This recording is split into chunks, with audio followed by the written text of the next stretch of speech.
In Unit 3 of Federal Government, we'll now cover civil liberties and civil rights.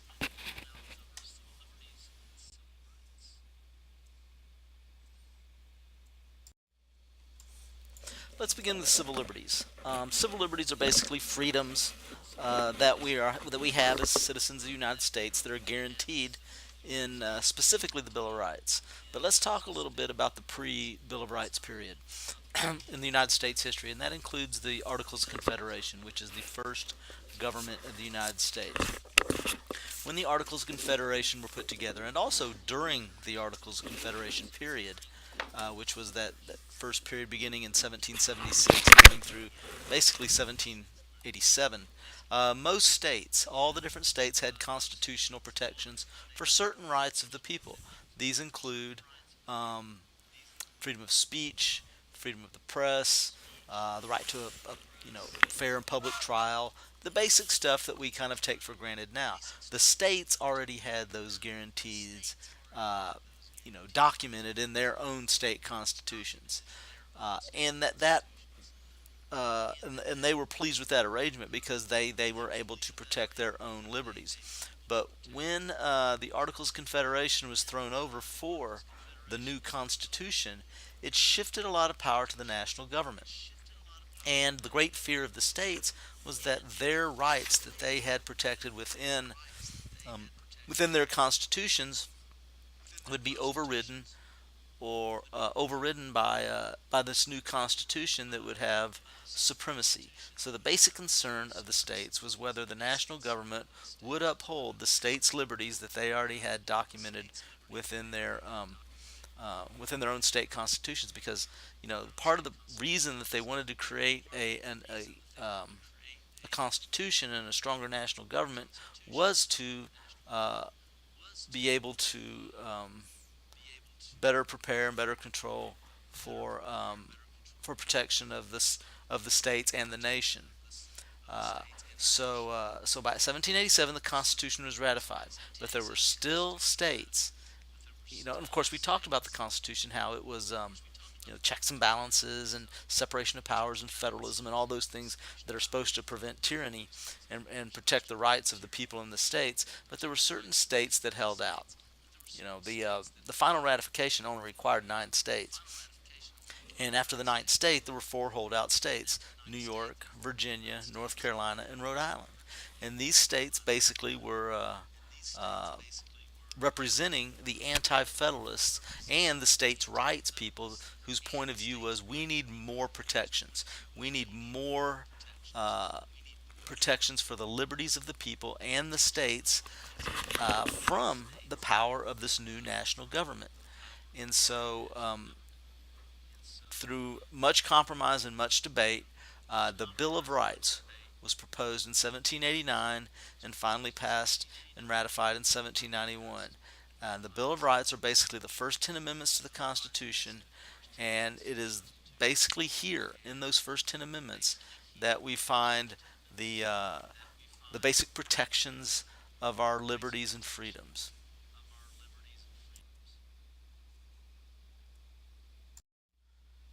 Now, one thing that's very important to understand in order to kind of um, put into context everything we're going to talk about in this chapter going forward is the original intent of the Bill of Rights.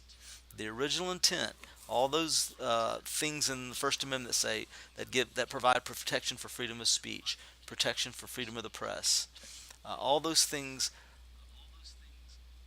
were intended to limit only the power of the national government, not the states. So the goal of the Bill of Rights, and when it says Congress shall make no law uh, limiting freedom of speech, they mean the U.S. Congress. They don't mean state legislatures. They mean the U.S. Congress, because the states created the Bill of Rights. Well, they didn't create it, but the U.S. Congress created it and passed it. But the states pushed for the Bill of Rights as a way to control the power of the national government. Therefore, its original intent was to limit the power of the national government. And this philosophy on the intent of the Bill of Rights was upheld by the Supreme Court in the case of Barron versus Baltimore in 1833. In that case, uh, there was a challenge to this principle that it only limited the power of the national government, and it was attempting to people were attempting to take parts of the Bill of Rights, such as due process of the law, um, or the Fifth Amendment rights to fair trials and things like that, to apply it to the states, to say, okay, you states can't do this because the Bill of Rights says you cannot. But at that point in 1833, the Supreme Court ruled that that was not valid, and that the Bill of Rights only applied to the national government and only limited the power of the national government. And it wasn't until the 14th Amendment passed after the Civil War that that the concept that the Bill of Rights would also be applied to the states uh, became more commonplace. Now, let's talk about the 14th Amendment. Let's read it first. All persons born or naturalized in the United States and subject to the jurisdiction thereof are citizens of the United States and the state wherein they reside. No state shall make or enforce any law which shall abridge the privileges or immunities of citizens of the United States, nor shall any state deprive any person of life, liberty, or property without due process of law, nor deny any person within its jurisdiction the equal protection of the laws. This is basically called the Due Process and Equal Protection Amendment. And as you can see, it talks about no state shall make or enforce any law. No state shall deprive any person of life, liberty, and property. So this is the attempt by um, Congress and by the people to extend the the Bill of Rights to the states. Uh, and so, but basically, and the reasoning behind it is that the southern states after the Civil War refused to allow their newly freed slaves basic fundamental citizen rights. Not giving, having separate sets of laws like black codes and Jim Crow laws in order to segregate and oppress them, the former slaves. And therefore, the 14th Amendment was an attempt to apply the Bill of Rights, which we'll talk about in a little bit. We're going to talk about all the Bills of Rights, and apply that to the states in order to ensure more equal treatment of the freed slaves.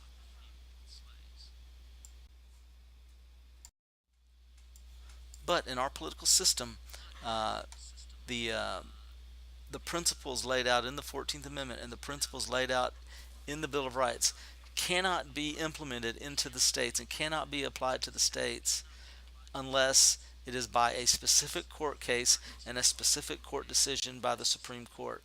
And so this is where something called the Incorporation Doctrine and selective incorporation come in. The Incorporation Doctrine means this: some rights in the U.S. Bill of Rights should be applied to the states. They should be incorporated to the states.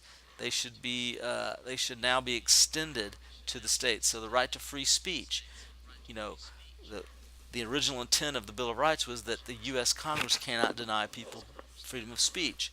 Well, incorporation doctrine states that, well, maybe uh, states should not deny people rights of free speech as well, and maybe the First Amendment should be applied to those states for that purpose. But the only question is how, and that's where selective corporation comes in. It's the process whereby most but not all protections found in the Bill of Rights are applicable to the states through decisions of the U.S. Supreme Court. That's the key phrase: through decisions of the U.S. Supreme Court. The courts can't just arbitrarily, the U.S. Supreme Court can't just arbitrarily just say, okay, now the First Amendment applies to the states. No, they have to receive a court case where a person living in, say for instance, Texas, says the state of Texas denied my free speech rights, and therefore I'm suing the state of Texas. And so once the Supreme Court receives that case, and if they decide that yes, the First Amendment Bill of Rights applies to Texas, and Texas may not uh, uh, interfere with that person's free speech, then it has been incorporated. They've selectively incorporated that single thing, the First Amendment right to free speech, and applied it to the states. Because they applied it to Texas, it now applies to all the states, because the Supreme Court is the supreme law of the land over all the states.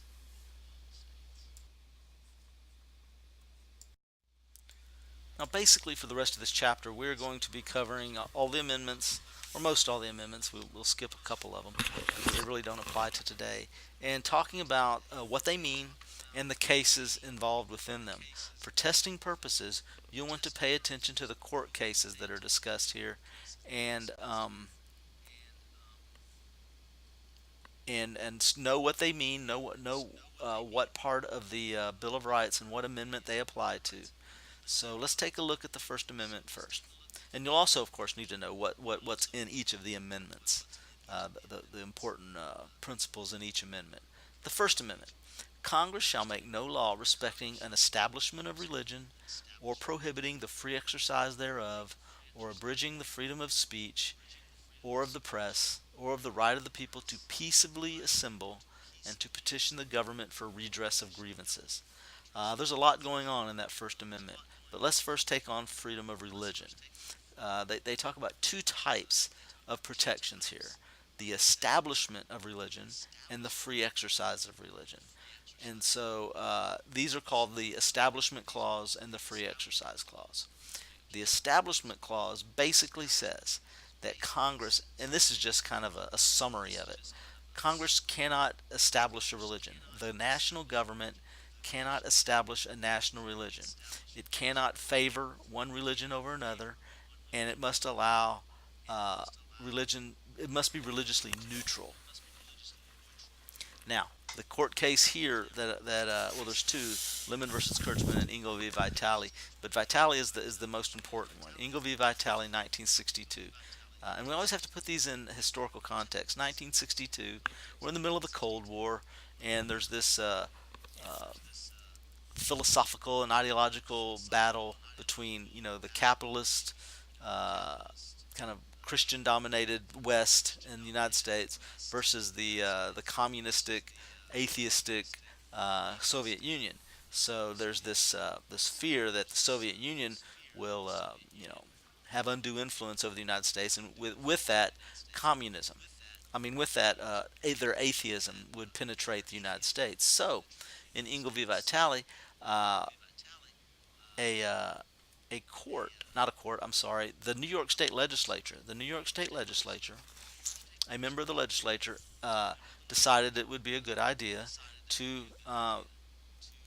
write a non-denominational prayer to be said during every school day in the morning, probably after the Pledge of Allegiance, a non-denominational prayer for everybody to say in every single school in the New York public school system. Well, a parent of a student heard about this and basically said, wait a minute, doesn't this violate the First Amendment law respecting an establishment of religion? Isn't the state of New York establishing religion in in the schools? And because students are required to go to school, you have a captive audience. You have a captive audience of children who may be Christians, maybe other religions, and maybe atheists. And so they're a captive audience. And by forcing them to say this non-denominational prayer, you are basically establishing religion in a government institution, which a school is. So the parents sued, saying this is an unacceptable establishment of religion, and it goes all the way to the Supreme Court, and the Supreme Court agreed with the parent and said it's okay to pray in school, but an individual can pray, a group of students can pray, but it cannot be dictated by the school itself or by employees of the state. Because if you do that, if it's the government institution or government employee, then that's considered the government establishing the religion. But and that's why today you can have schools, student-sponsored prayers and things like that in schools, but you can't have uh, state employees or the school board or the legislature dictating prayers in school. And so that's considered the incorporation case of freedom of religion establishment clause. Of course, there's going to be other situations that arise that deal with the interaction between religion and government. And So for future reference, the courts had to determine when is it acceptable for government and religion to interact, and how can they interact without overstepping the Establishment Clause. Well, the case of Lemon versus Kurtzman sets forth some rules with how you have to look at these cases and decide whether they are violations of the Establishment Clause. And they came up with something called the Lemon test, based on the name Lemon versus Kurtzman. They said in order for a law to pass muster, in order for a law to be considered constitutional, it must have a secular purpose, meaning a non-religious purpose. The overarching goal is non-religious. The primary effect of this law is not to advance or inhibit religion. So you're not preventing people from engaging in their religion, and also you are not pushing religion upon them. So the primary effect is not to advance or inhibit religion. And then there must be no excessive government entanglement with religion, which that's a very difficult thing to define. What is excessive government entanglement? But basically the point is, if the law passed applies religion to government, uh, not I'm sorry, if the law passed, if in that law the government applies religion into that law, and either advances the religion on some people or inhibits people's religion, then that is a violation of the Establishment Clause and is unconstitutional. The other case is under Free Exercise Clause, Sherbert versus Verner. Sherbert versus Verner, that falls under the Free Exercise Clause of the First Amendment. And basically, this was a case where a woman took a job, and in this job, she was required to work on Saturdays. Now, after she'd been working there a while, she switched job. I mean, she switched religions. She converted to a new religion, and I believe this religion was called the Seventh Day Adventists. And this religion, that Saturday is their holy day. Well, in the past, she had been required to work on Saturdays, but she went to her boss and said, "Okay, I've got I've converted. I'm now a Seventh Day Adventist, and I must have Saturdays off as my Sabbath or my holy day." And the her employer said, "No, you agreed when you started working to work on Saturday, so you will continue to do so." Well, she didn't show up on Saturday, and she got fired. Well, that's not the case. The case really involves what happened next. She went to the state and applied for unemployment insurance, and the state denied her. The government of whatever state she was in, I can't remember which one, it may have been New York, the government denied her unemployment benefits. And she sued, and her argument was that I'm being denied government benefits because of my religion. Okay? I'm exercising my religious freedom to have a Sabbath on when I want it, when my religion dictates, it's costing me government benefits that everybody else gets. Okay? And so I'm being punished and denied benefits because of my religion. And the Supreme Court agreed with her and said, you're punishing her for exercising her religious freedom. So that's Sherbert versus Verner. That's the Incorporation case for free exercise. So basically, you're free to practice whatever religion you want, however you want, but there are exceptions. Drug use, obviously, is an exception. There's a long history of, especially many Native American tribes, in their religious practices using drugs. Well, generally, that's considered illegal. Although, in most areas where there's a heavy Native American tribe and it's a traditional part of their religious ceremonies, it's kind of, you know, politely ignored when they do use drugs in their religious ceremonies, but in general, it's illegal.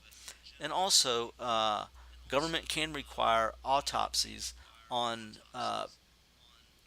people whose religion basically are against autopsies. There are some religions that feel like that if your body is desecrated in any way, that it kind of somehow inhibits your ability to have a complete afterlife, and therefore an autopsy is a desecration of the body, and so their religion dictates that you don't have an autopsy.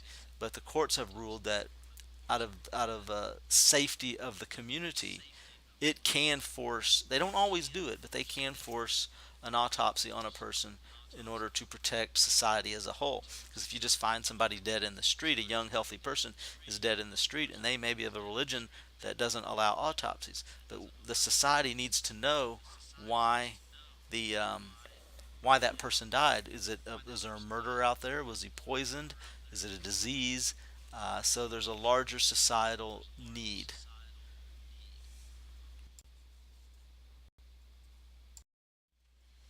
Now we're going to move on to more in the First Amendment, and that is the concept of freedom of expression. Freedom of expression is an overarching concept that includes free speech, freedom of the press, the right to peaceably assemble, and the right to petition for redress of grievances, which is basically the right to complain to the government. This altogether kind of encompass this idea of free expression. It implies an unrestricted right to the discussion of public affairs. Public affairs is underlined there because we have to make the distinction that it doesn't mean you have the right to say anything. And we're going to speak about that in just a few minutes. But you don't have the right to yell fire in a crowded theater, in other words. But it does have the right to unrestricted discussion of public affairs. But the question is always asked, is it an absolute protection for all forms of speech? And what we're going to find out is no.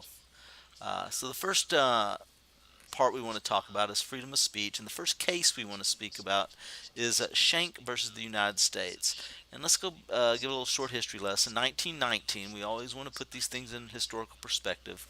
The case itself began during World War I, which is prior to 1919, but it didn't reach the Supreme Court, and their decision wasn't made until 1919. But basically, Schenck was a socialist, and he was against World War I.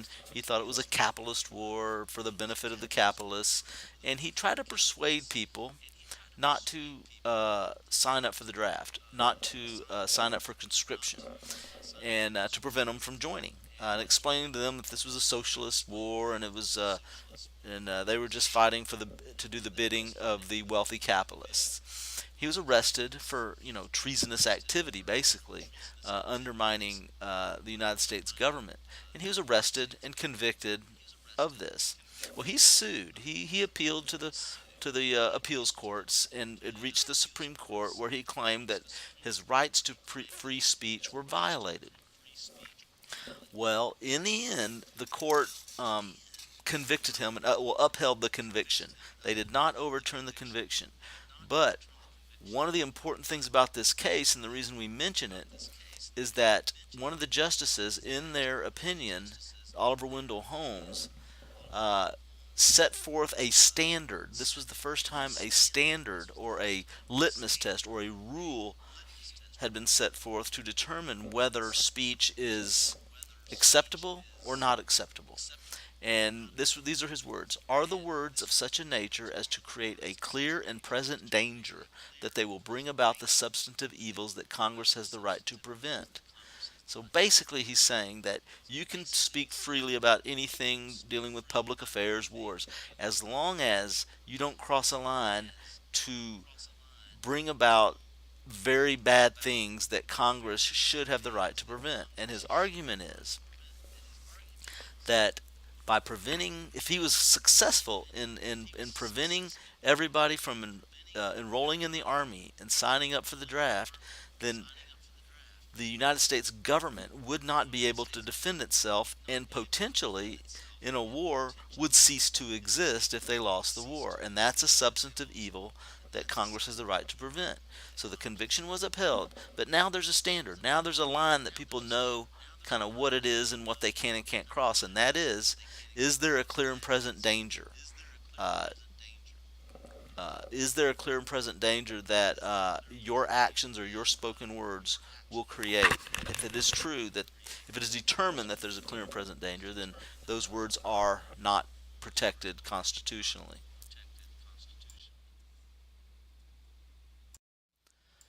The next case we want to discuss is Gitlow versus New York, and this is the incorporation case, where it is determined that the states must uphold and adhere to First Amendment principles when it comes to freedom of speech. Basically, it's very similar to the Schenck case, just a few years later.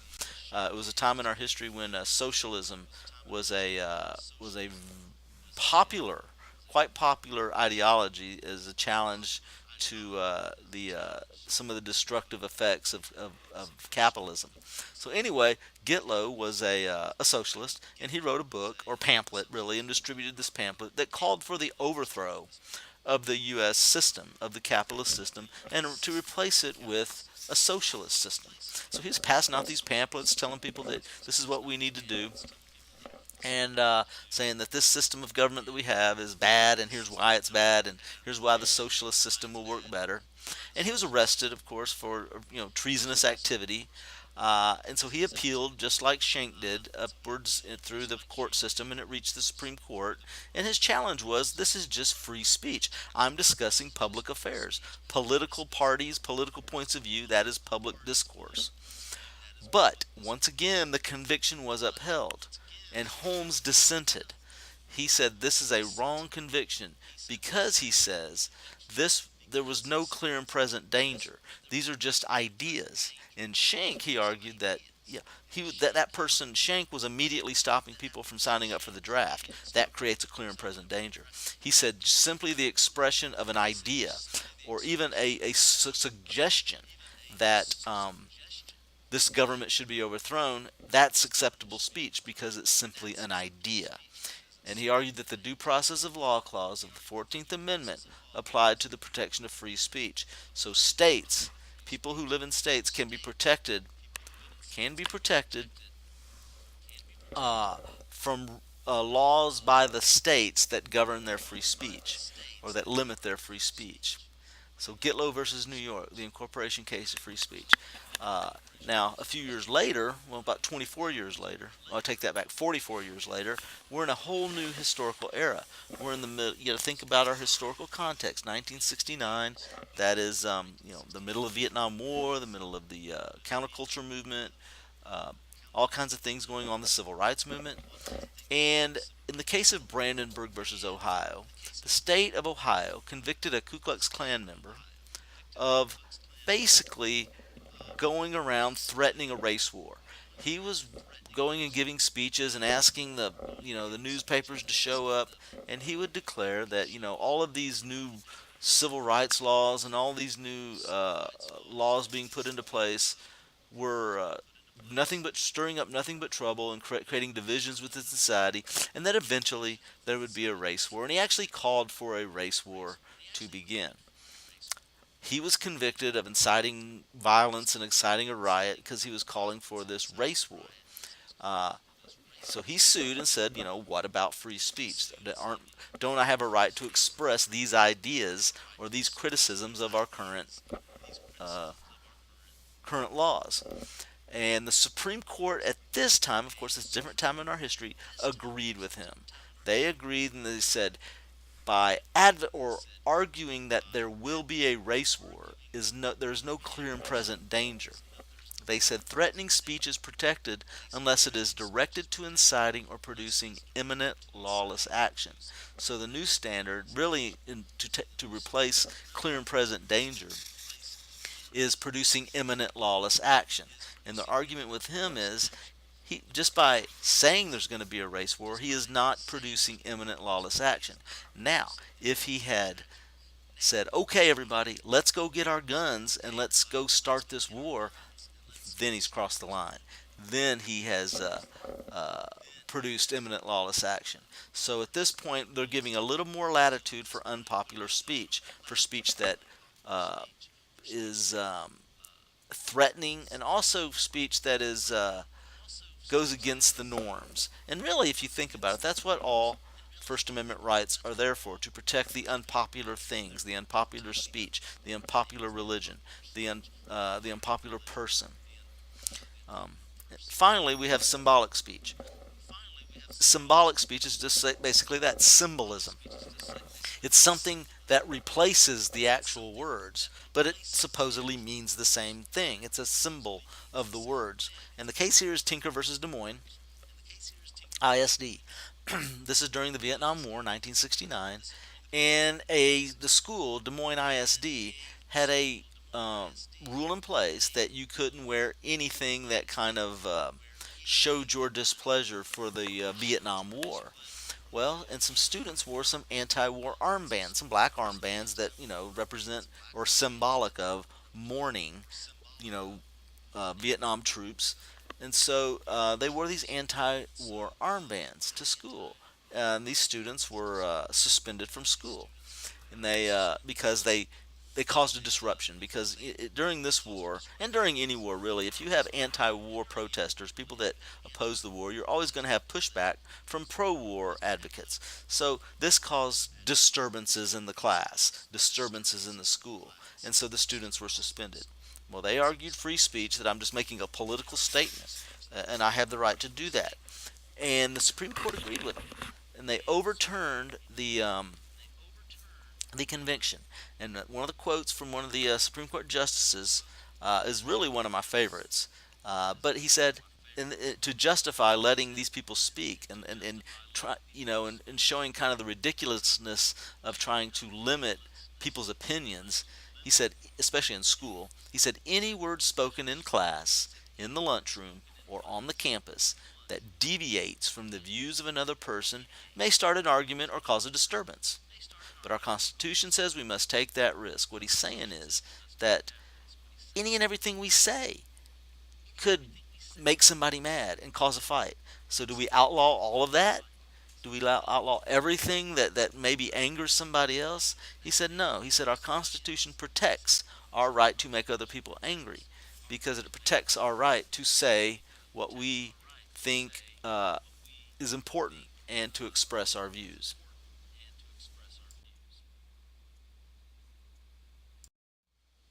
Okay, now let's move on to fighting words. We're still talking about overarching freedom of expression, and specifically freedom of speech, and what kind of speech is legal and what kind of speech is not. Well, fighting words, in the case of Chaplinsky versus New Hampshire, are deemed not protected free speech, meaning it's illegal. Basically, you had a man who from New Hampshire who had a beef with one of the city marshals, and he in a public place got right up in his face and called him a goddamn racketeer and a damn fascist. I mean, right in front of everybody, and it was just basically in his face.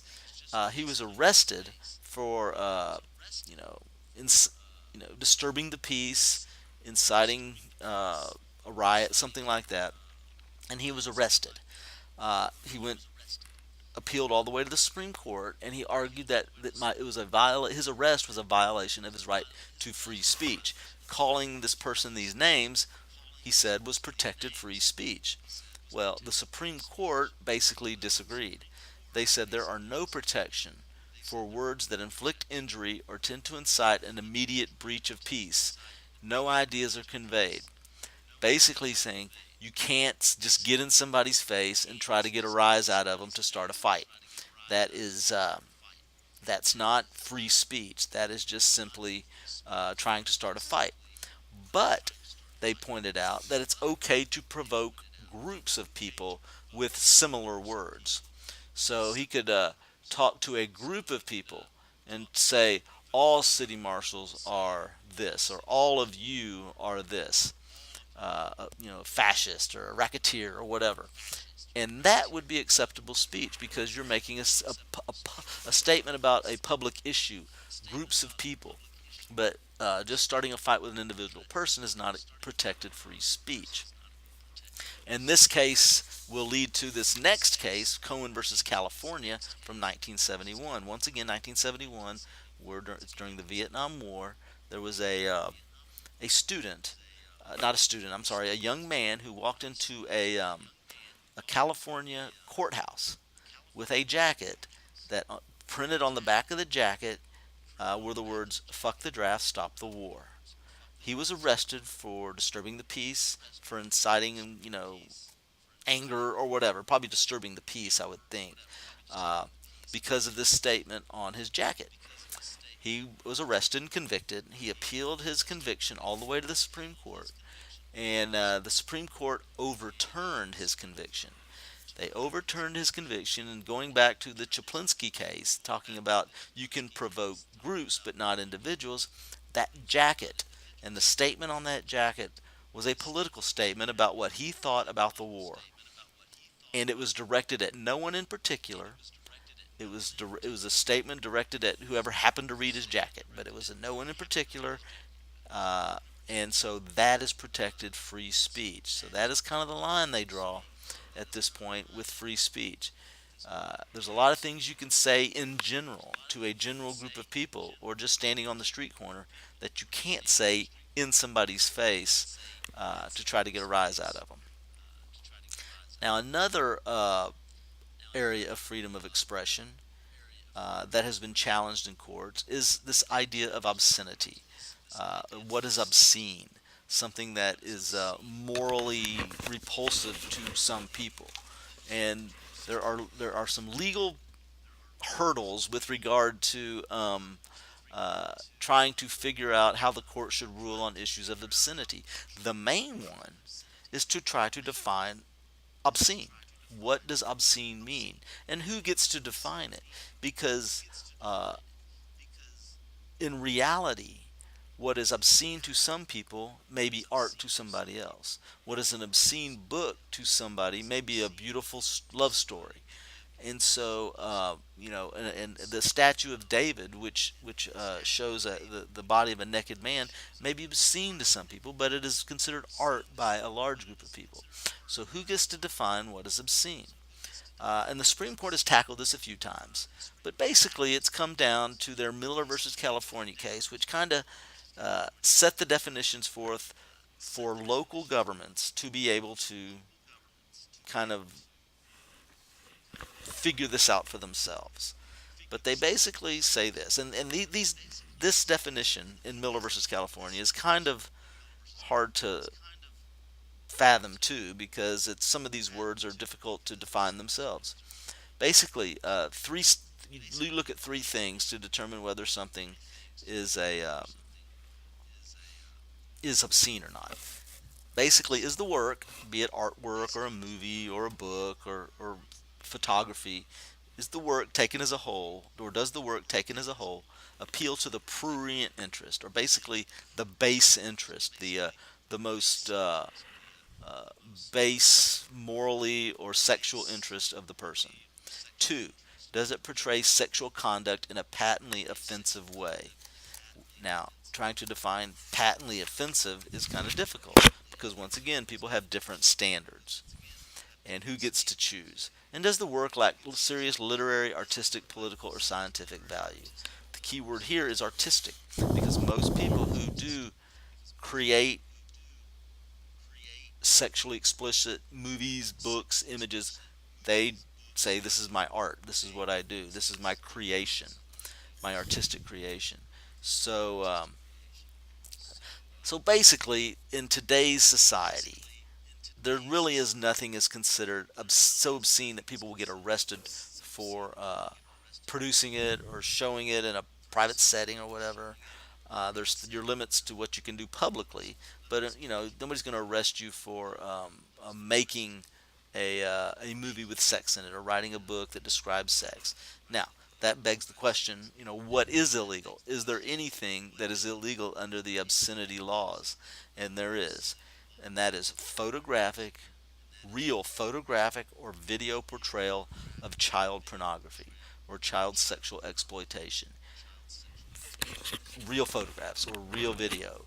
You cannot own it, you cannot make it, you cannot buy it.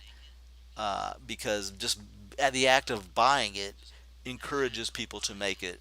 It makes it a profitable industry. So anything to do with child pornography. Now, that being said, fictional accounts of child pornography are legal. Okay, as long as there's no real people involved in the production uh, of the work.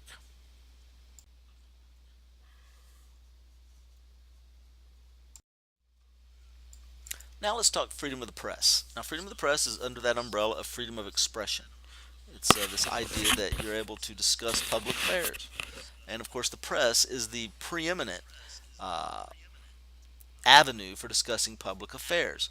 And it is really the most important and protected free expression right that there is in the Constitution historically. Thomas Jefferson once said that if he had to choose between a free press and the right to vote, and he could only have one, he would choose the free press. Because I don't mean free, it doesn't cost anything. I mean free to publish whatever you want. He said he would choose the free press because without a free press, his vote wouldn't mean anything because he would have no knowledge about what to vote for. The press gives us knowledge about our political system. The press gives us knowledge about our society, about the world. And without a free press, meaning a press that is not controlled by the government, then our vote doesn't matter. So let's look at a couple of cases here. And once again, for testing purposes, kind of know the court cases, know under what umbrella they fall under. Like Neer versus Minnesota will be under the First Amendment. It'll be under this idea of freedom of expression, but specifically under freedom of the press. So Neer versus Minnesota. Jay Neer was a guy who had his own little magazine, and he wasn't a very nice guy. He published this magazine, and he basically hated everybody that wasn't just like him, uh, either religiously, racially, or whatever. So he wrote these horrible, articles about all kinds of people. And the state of Minnesota basically passed a law that made it illegal to print publications that were offensive or offended people, basically hate newsletters. And Jay Neer, he sued and he said, "Look, in the First Amendment of the Constitution, it says we have freedom of the press, and you are violating that constitutional right."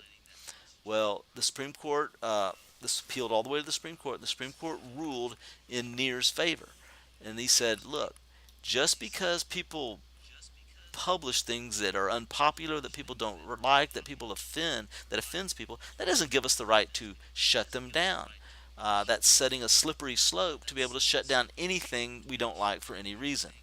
So basically, the Supreme Court ruled that no censorship except in very exceptional cases. And we'll talk about that a little bit here in just a second. The other freedom of the press case, Neer versus Minnesota, was the Incorporation case, by the way. Is New York Times versus the U.S., and it's probably the most famous and most important freedom of the press case. And it deals with prior restraint of the press, meaning stopping the newspapers or maybe television news from publishing or reporting something before they publish it. Censoring them ahead of time. That's prior restraint. Should have a T at the end of that. Uh, shouldn't say prior restraint. Should say prior restraint of the press. And it deals with Daniel Ellsberg and something called the Pentagon Papers. Daniel Ellsberg was a contractor for the U.S. Army, or the Pentagon, and he worked during the Vietnam War. And this was during the Vietnam War. Well, of course, the Vietnam War was very controversial, and initially Ellsberg was a supporter of the war and a supporter of the country, but he found these documents, these secret documents that were officially stamped secret by the government, and he read them, and they basically proved that since our beginning of our involvement in Vietnam, that the U.S. government had been lying to the American public. The president had been lying, the military had been lying to the public and to Congress. So he was just horrified by this, and he thought that was important for the American people to know. He thought the people should be able to know that their government was lying to them. So what he did is he snuck the papers out, he made copies of them, and back then in the 70s it was much more difficult to make copies of things. Uh, so he sent them out to a couple of newspapers, the copies. He sent one copy to the Washington Post and one copy to the New York Times, and he asked both for a response, like a good journalist. Well, he didn't, but when the New York Times got the copy of this, they called the Department of Defense and asked for their point of view. Is this true, and do you have a response? And basically, instead of responding, they turned the Department of Justice on them and told them and issued an injunction stopping them from publishing it. They said, "Okay, we hereby declare that if you publish these Pentagon papers, all the editors will go to jail. So don't do it." So they sued to the U.S. Supreme Court saying this is a violation of freedom of the press. And the Supreme Court agreed with them. The Supreme Court agreed that said you just can't stop the press. The government cannot stop the press from publishing something that is simply embarrassing. There have to be other extenuating circumstances for the government to ever be able to stop somebody from publishing something. And basically, the rule is now that the only time the government can really stop somebody from publishing something is if it threatens national security or endangers people's lives, such as, let's say, uh, there's they're like say during the war in Afghanistan. Let's say a news editor, found out that there's a unit of American troops that were going to attack an enemy position in Afghanistan, and the day before they were going to publish this news that this U.S. battalion was going to attack this Taliban stronghold. Well, you know, the enemy reads the newspapers too, so basically they could stop the publication of that because it threatens national security and it threatens the lives of those troops. So you can stop that, but just something that's old news that just embarrasses the government, you cannot stop. Now, that being said, are there any recourse of action for this defamation, for embarrassing things? Let's say somebody publishes something embarrassing about you that's not true.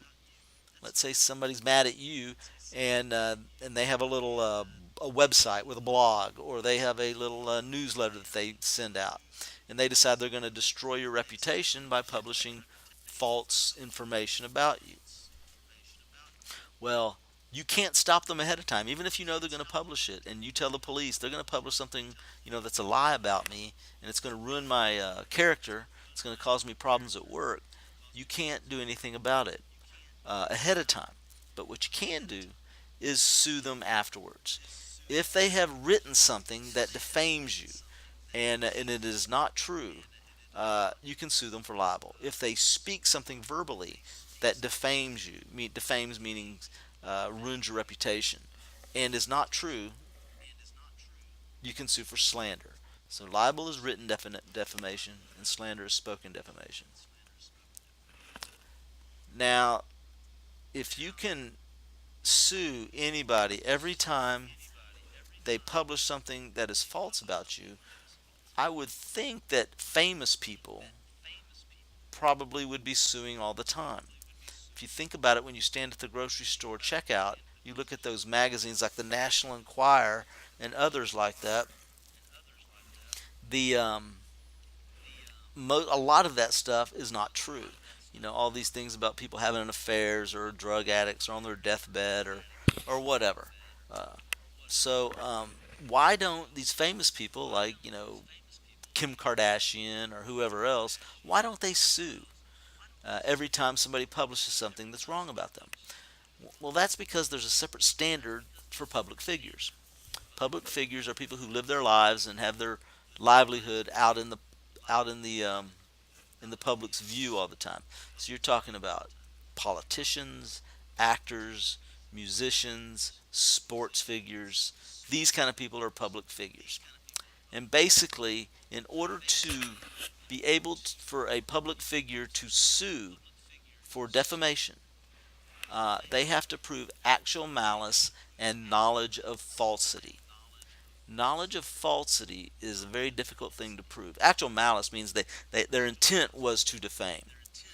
But knowledge of falsity means that the person who published it or the person who said it had to know it was wrong when they said it. They had to know it was wrong when they said it. And how do you prove that? How do you prove somebody knows something's wrong when they write it or say it? Let's say two famous people were having lunch and they left in a car together, and somebody took a picture of that, and they published that picture of the two people leaving in their car together, and then their headline is these two people are having an affair.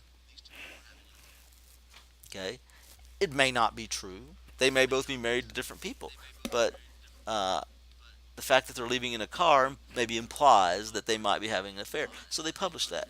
How do you prove that they didn't know they were having an affair? They could be having an affair. Do you have proof that they're not having an affair?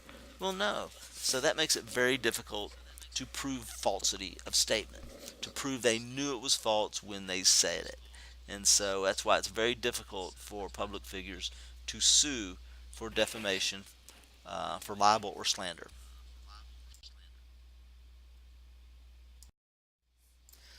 Now, the next thing we're going to talk about is the right to peaceably assemble and to petition the government for redress of grievances.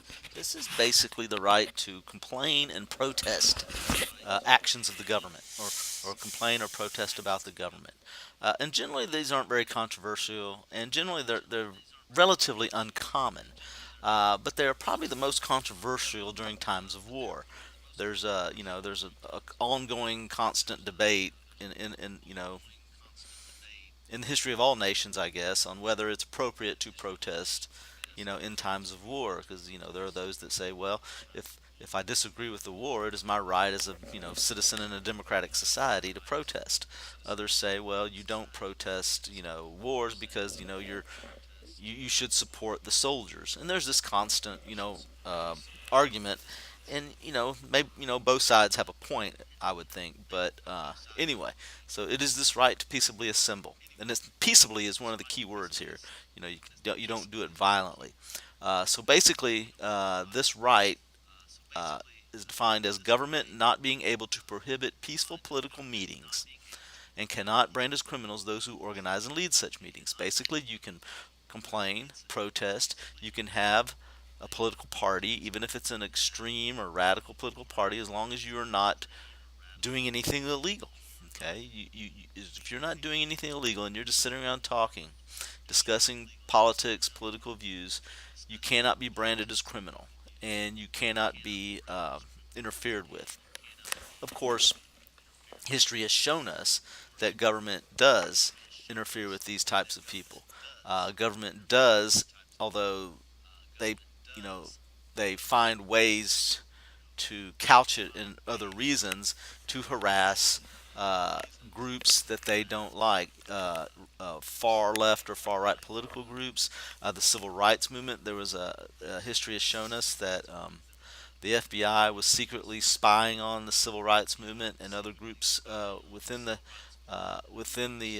counterculture movement, civil rights movement, saw them as a communist threat, even though communism is not illegal. They were secretly spied upon anyway.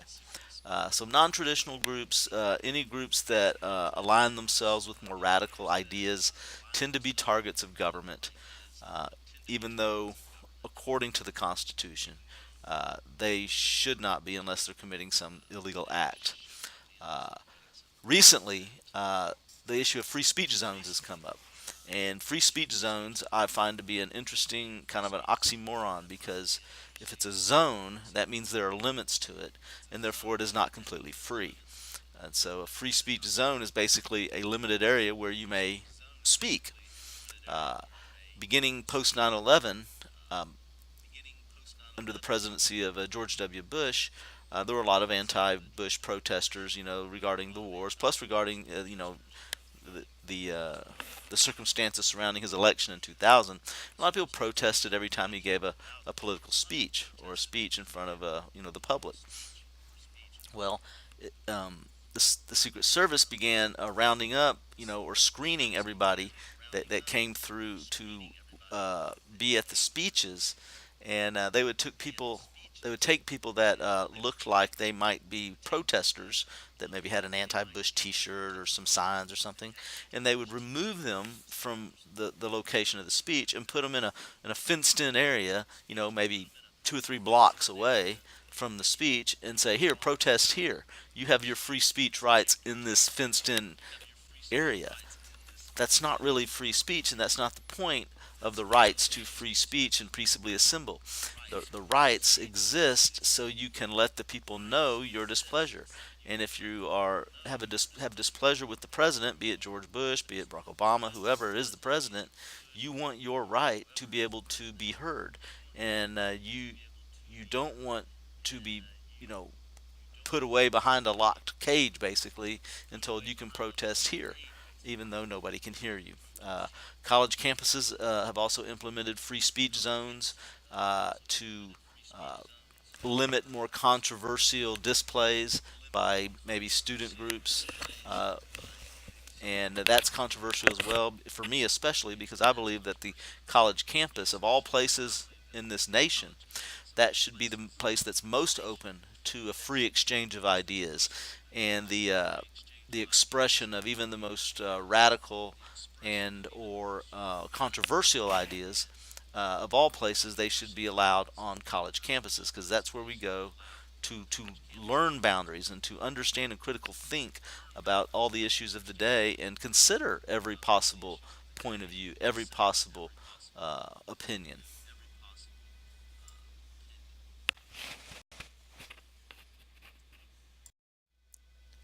Now, the Second Amendment, which most people are very familiar with, states a well regulated militia being necessary to the security of a free state, the right of the people to keep and bear arms shall not be infringed. It's pretty straightforward, but the debate, when there is a debate about the Second Amendment rights, and there always are, comes down to a couple of words and how to define those, or phrases and how to define those phrases. The fact that it starts with a well regulated militia implies to some people that it means that the right to bear arms was put in place for the purposes of maintaining a militia, which is basically a citizen army to protect an organized citizen army to protect the community.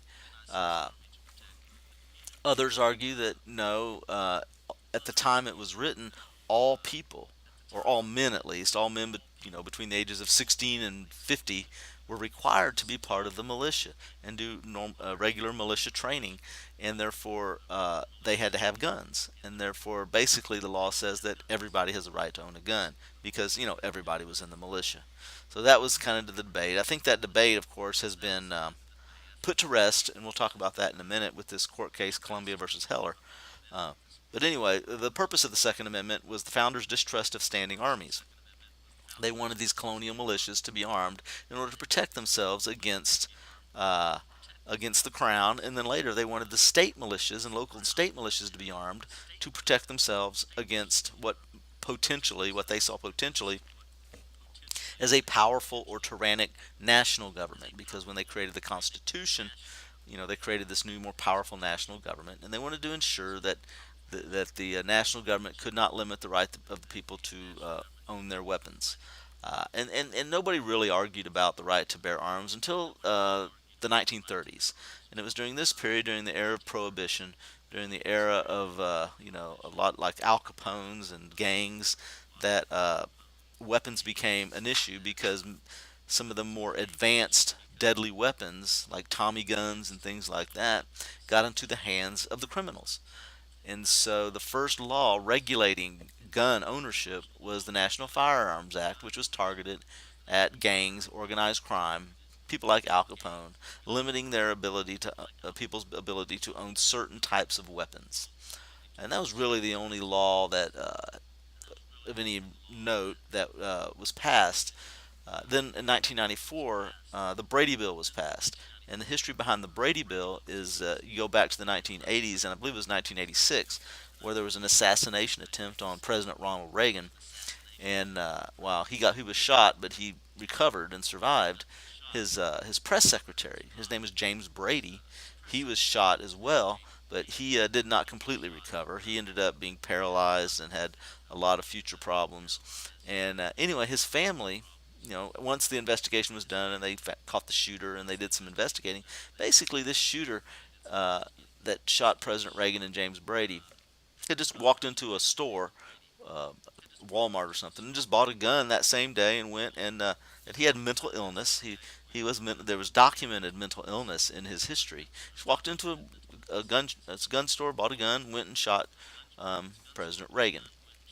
Well, uh, the Brady Bill was an attempt by the Brady family to kind of help mitigate this and help prevent this in the future. And basically, what the Brady Bill did was implement waiting periods, cooling off periods, waiting periods, whatever you want to call it, for people to buy weapons. And also, it implemented background checks for people before they could buy a weapon in order to prevent people that were mentally unstable or convicted felons or whoever else from buying a weapon, and also prevent somebody that's really, really angry and wants to kill somebody right now to be able to go out and get a gun and kill them.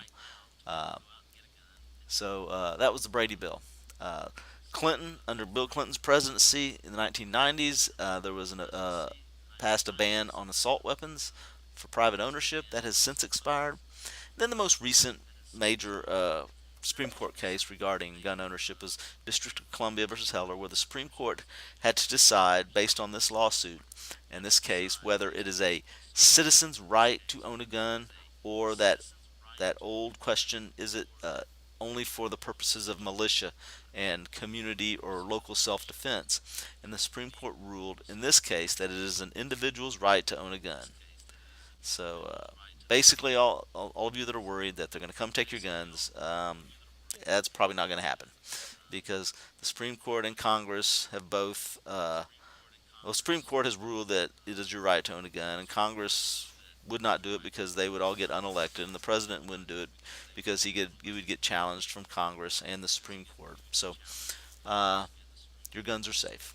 Of course, every time there's a high-profile shooting, uh, public opinion tends to shift towards more restrictive laws dealing with gun ownership. And one of the big issues in the news recently is these open carry groups that in order to make the point that it's okay to carry guns, they open carry guns in the most benign places, like Chipotle restaurants or Wendy's or CVS. The people walking around with automatic machine guns and semi-automatic weapons. And while they certainly have the right to do that, I don't think it's helpful uh, in the cause of promoting gun ownership. And anyway.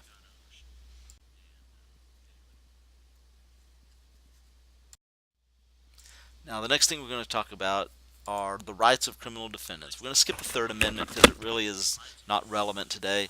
But the next few we're going to talk about are the rights of criminal defendants. Basically, due process rights, or rights of people that are charged with a crime, how they will be treated, the process of going through the trial, and then, if convicted, determining appropriate punishment. Uh, I listen I've talked to a lot of people, and I can't tell you how many people I know who always complain, why do those criminals have so many rights? I don't understand why the criminals have so many rights. They get this right, they get that right. Well, I can tell you exactly why the criminals have all those rights. It's because the founders and the authors of the Bill of Rights wanted them to have those rights. Of the 10 amendments in the Bill of Rights, 4 of them, the 4th, 5th, 6th, and 8th Amendments, deal with and protect the rights of people charged with a crime. So next time somebody asks, why do those criminal defendants have so many rights? Well, it's because the founders wanted them to have those rights. So let's take a look at the Fourth Amendment first. The right of the people to be secure in their persons, houses, papers, and effects against unreasonable searches and seizures shall not be violated. And no warrants, I should say, and no warrants, not and do warrants, I apologize. And no warrants shall issue but upon probable cause, supported by oath or affirmation, and particularly describing the place to be searched and the persons or things to be seized. Basically, you are secure in your person, houses, paper, and effects. Basically, you have your privacy, which we'll talk about privacy later, but you have certain things that are in your possession that the police just cannot walk in and search you and your house or yourself without some sort of probable cause. And in order to, and they have to prove that probable cause to a judge, and that judge that judge issues a warrant, and it has to spell out exactly why you think a person has something illegal and what you're looking for. But it's not an absolute law. There are things that the police can search without a warrant.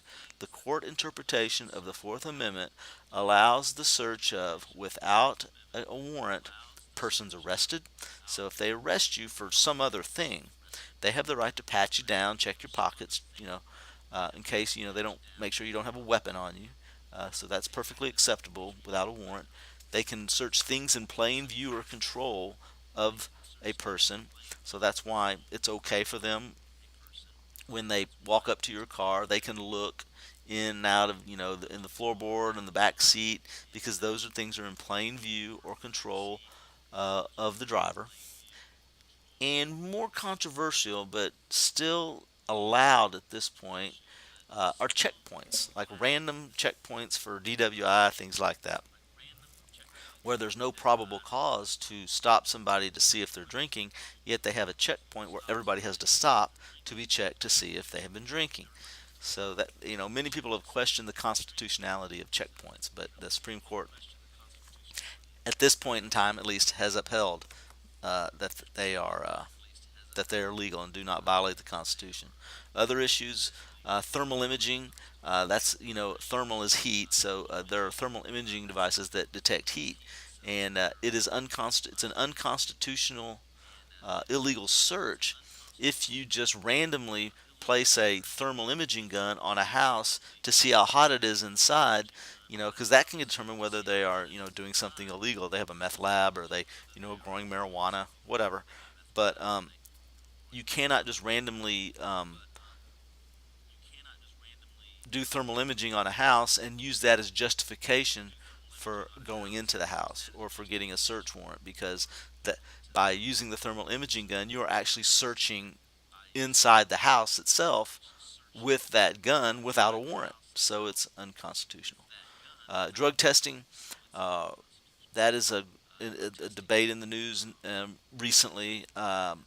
People in high school, oftentimes, especially in high school, if you participate in extracurricular activities, you're subject to random drug testing, even though there is maybe no evidence or no probable cause that you've taken drugs.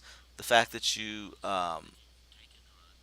schools may um, require you to submit to drug tests as a condition of participating in the extracurricular activities, which I, as a political science instructor and somebody who kind of studies the Constitution, I disagree with. As much as I understand the purpose behind uh, random drug testing for students, I believe it's a violation of the Fourth Amendment. But that's just me.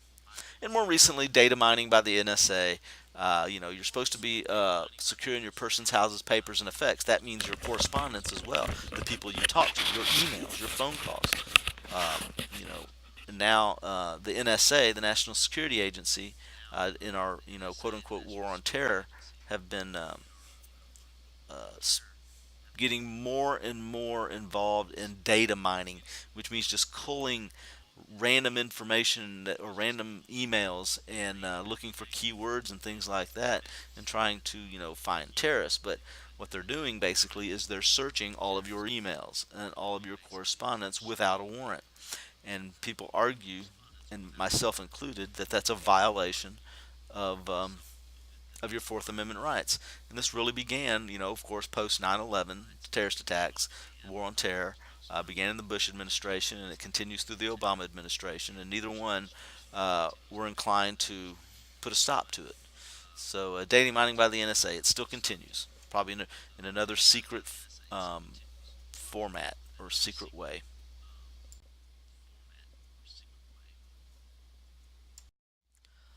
The Fifth Amendment. Uh, no person shall be held to answer for a capital or otherwise infamous crime unless on presentment or indictment of a grand jury, except in cases arising in the land or naval forces or in the militia, when in actual service in time of war or public danger, nor shall any person be subject for the same offense to be twice put in jeopardy of life or limb, nor shall be compelled in any criminal case to be a witness against himself, nor shall be deprived of life, liberty, or property without due process of the law, nor shall private property be taken for public use without just compensation. There's a lot going on in the Fifth Amendment. And if we start at the top, they talk about needing a grand jury. You cannot be held for a capital or otherwise infamous crime unless on presentment of a grand jury.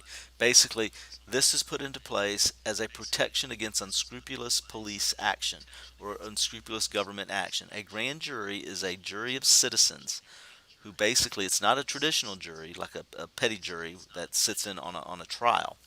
They're basically a group of citizens that, uh, if the prosecutor or the district attorney wants to charge me with a crime, they have to present their evidence to the grand jury of citizens and say that this is my evidence to try, Mr. Wooten for this crime, and the grand jury has to agree, and it's to prevent a prosecutor or somebody from illegally or uh, unscrupulously coming after me without, just because they have a beef against me or something.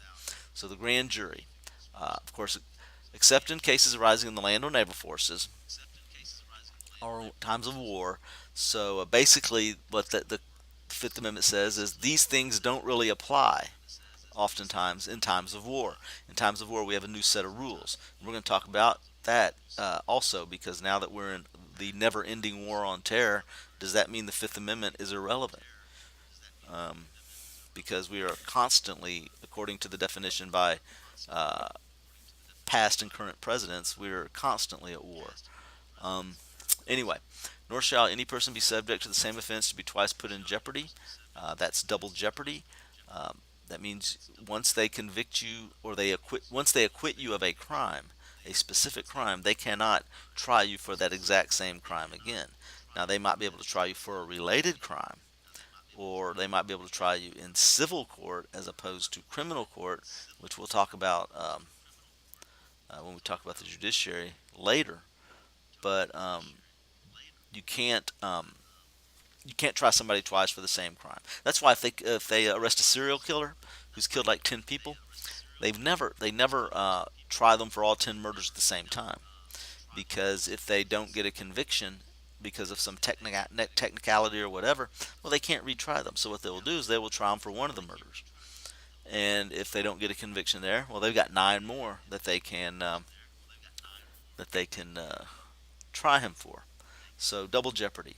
Also pleading the fifth. You do not have to be a witness against yourself. Basically, you do not have to answer questions that might incriminate you uh, from police or from lawyers or on the stand. So when you plead the fifth, you're pleading your Fifth Amendment right uh, to not have to be a witness against yourself. And of course, Miranda versus Arizona is the famous case regarding your rights to remain silent, if you will. Basically, Miranda was arrested, and he did not know his Fifth Amendment rights to remain silent. He did not know about them, and he was arrested. And he started talking. The police asked him questions, and he basically admitted to his crime, and he got convicted of his crime, and he got a good appeals lawyer because the lawyer argued that, look, he has his Fifth Amendment right not to incriminate himself. Just because he did not know he had that right doesn't mean he loses that right. Just because you don't know you have a right to freedom of religion doesn't mean you lose your right to freedom of religion. Just because you don't know you have the right to freedom of speech, you don't lose that right to freedom of speech. So they're saying that he should have been informed of his right to remain silent. And so now, of course, every TV cop show you see, if somebody's arrested, they read them the Miranda rights. You have the right to remain silent. Anything you say can and will be used against you in the court of law. Da da da da da. Now, all these things, especially the Fourth Amendment and parts of the Fifth Amendment, are protections for the citizens against unscrupulous police action, specifically getting a warrant. Now, what happens then if the police do arrest you without a warrant? Okay, what if they find evidence in your house of a crime even though they didn't get a warrant? Can they still use that evidence in the trial even though they got it illegally? Well, the Supreme Court has ruled no. And this ruling is called the exclusionary rule.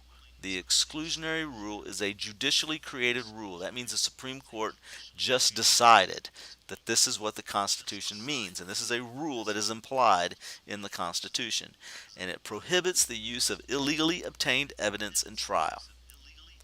Okay, so if the police ignore the law and do not get a warrant, and they search your house and they find something illegal, if it's proven that they violated the Fifth Amendment, right to unreasonable searches and protection against unreasonable searches and seizures, then that evidence, whatever they found, can never be used in any trial against you because it was obtained illegally.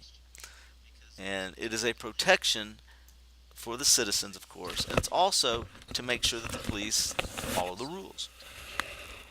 Because if the police, if they arrest somebody, they know that's a known criminal, well, they want them convicted. So they have to do things by the book. Make sure they do it properly. Make sure they get the warrant in order to ensure that the evidence that they do find can be used. And Weeks versus the United States is the incorporation case that you need to know regarding the exclusionary rule. This person, Weeks, was searched illegally, and evidence was obtained in an illegal search, and it was ruled that it cannot be used in the court in their trial because it was obtained illegally.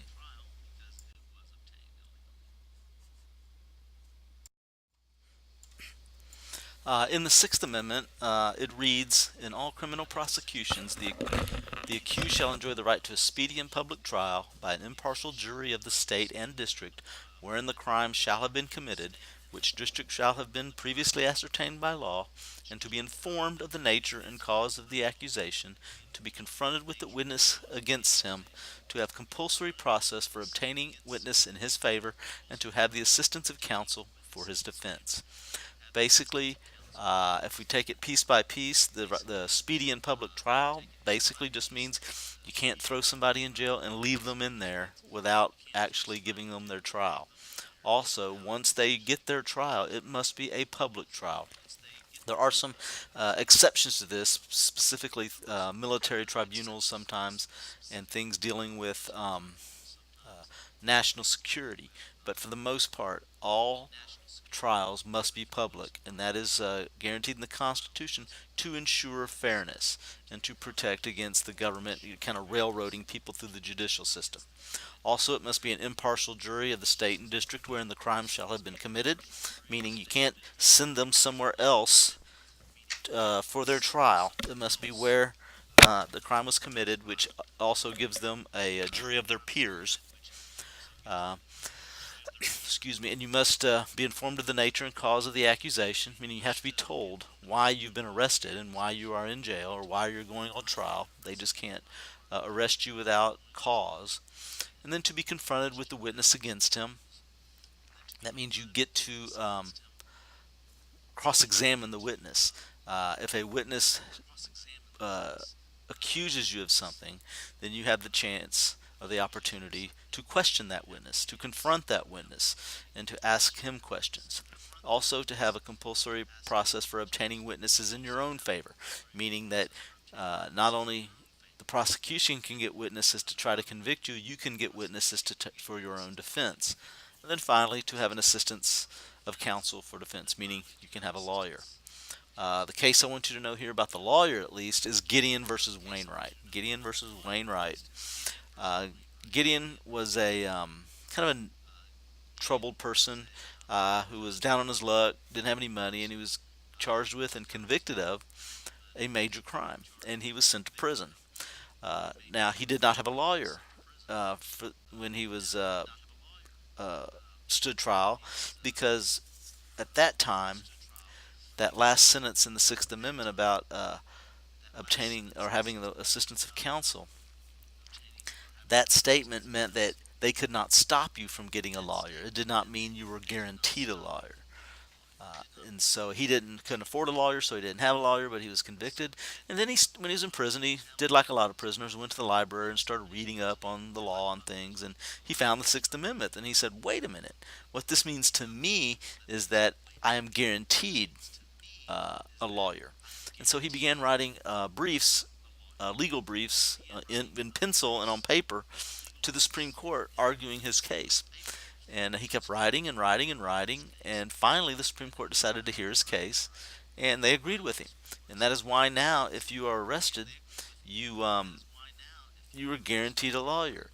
It's a public defender, meaning it's paid for by the state, and that public defender probably has many more cases besides yours, but at least you have somebody who knows the legal system and can give you legal advice. Whereas without a lawyer, you have no way of probably understanding how the legal process works. Uh, the other part of this deals with jury trials. Batson versus Kentucky basically states that you cannot exempt jurors from your jury pool on the basis of race, which is what many prosecutors often did when they have a pool of jurors. If that, for instance, if there was a black defendant that they were trying to convict, and you would have a jury pool, you have the right to exempt certain jurors, for whatever reason you want. And oftentimes these prosecutors would just exempt, and get rid of all the black jurors in order to have a more biased um, jury pool. And that it was declared illegal and unconstitutional in 1986, a violation of the impartial jury. And then Maryland versus Craig deals with confronting the accuser. What that means is, what it historically meant was, you get to look at them eye to eye in the courtroom. What this case did is it made it acceptable under certain circumstances that you don't necessarily have to see, the accuser doesn't have to meet eye to eye with the defendant. And in this case, it was because the accuser was a little girl, and the defendant was the person that she accused of sexually abusing her, and they didn't want them to confront each other in the trial for obvious reasons, and so they did it by closed circuit television. And the Supreme Court ruled that is acceptable. And finally, the Eighth Amendment: excessive bail shall not be required, nor excessive fines imposed, nor cruel and unusual punishment inflicted. The problem with the Eighth Amendment, in my mind, is the defining words. What does excessive mean? What does cruel mean? What does unusual mean? And for the most part, when this amendment has been challenged in the court, it usually deals with the death penalty. And those are the two cases I want you to know about. Both deal with the death penalty: Furman versus Georgia, and then Gregg versus Georgia. One from 1972, one from 1976. And basically, what was happening in Georgia is that minority prisoners, or racial minority groups, would be more likely to receive the death penalty, or the death penalty would be pursued against them than white defendants, even though the crime may have been very similar, their criminal backgrounds very similar, possibly equal. Let's say you have a white defendant and a black defendant, and both of them commit the same type of crime with the same kind of victim, and their criminal backgrounds are similar. Well, statistically, the black defendant would be much more likely to get the death penalty than the white defendant, and so they sued to the Supreme Court and said, this is unconstitutional. It's not fair. It's cruel and unusual, because you're basically arbitrarily choosing who you want to put to death, and based on race. And so the Supreme Court agreed that Georgia's process for determining who got the death penalty was arbitrary, meaning there was no rhyme or reason for it. There was no logic to it. And so in 1972, they basically ruled the death penalty unconstitutional until all states could review their processes, those that had the death penalty. They could review their process for determining who got the death penalty. And so for about 4 years, the death penalty was unconstitutional in the United States, and whoever was on death row at that time, their sentence was converted to life in prison without parole. And one of the most famous, oh wait, I'll talk about that in a minute. And then Gregg versus Georgia, Georgia went back to the Supreme Court in 1976 and said, we fixed our problem, and then the Supreme Court agreed, and then of course re-implemented the death penalty. But when all of the death penalties were converted to life imprisonments in 1972, one of the most famous criminals in American history, who's actually still alive today, his death penalty was converted to life imprisonment, and that was Charles Manson.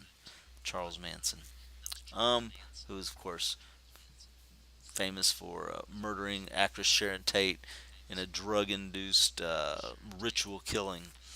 Anyway, for the most part, also, it's a state decision as to whether you have the death penalty, and also generally it's a state's decision as to what limits there are on the death penalty. Many states have exemptions, such as age exemptions, where they don't execute minors. Of course, how you define what a minor is and what the age is can change. People that are mentally disabled or handicapped are usually not put to death; they're exempted. And then there's limits on methods. They used to hang people. They used to have firing squads. They used to have electric chairs, and those were oftentimes deemed cruel and unusual. So now they basically lethal injections, a deadly cocktail of drugs that puts somebody to sleep and puts them to death. Uh, DNA evidence is a very important issue regarding death penalty cases. Uh, DNA is the best way we have of determining guilt or innocence, of determining evidence, whether evidence ties to a victim to a victim to the perpetrator.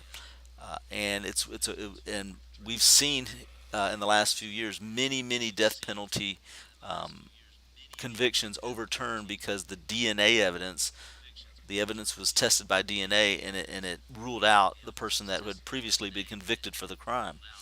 Uh, but in 2009, so you would think that all people on death row would get DNA testing of the evidence just to make sure that we're not executing innocent people.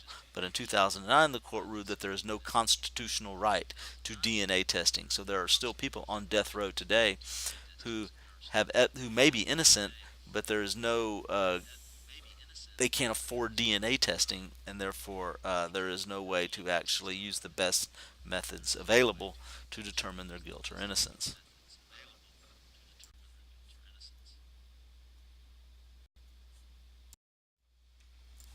And finally, in civil rights, let's talk about the right to privacy. The right to privacy. This is an interesting concept because nowhere in the Constitution does it mention the word privacy. It doesn't mention that you have a right to privacy, but we all kind of, at a certain level, understand that we have a right to privacy. It is, but legally, it's a judicially created doctrine, a judicially created idea by the Supreme Court that basically argues if you take the Bill of Rights as a whole, the First Amendment right to free speech, free expression, the right to, interact with people you want to, the right, and your Second Amendment right to bear arms, your Fourth Amendment right to protection from illegal, unreasonable searches and seizures. All that put together kind of implies a right to privacy. And it was put forth for the first time in a case called Griswold versus Connecticut, and it deals with contraception. And you need to know this. Let me explain this.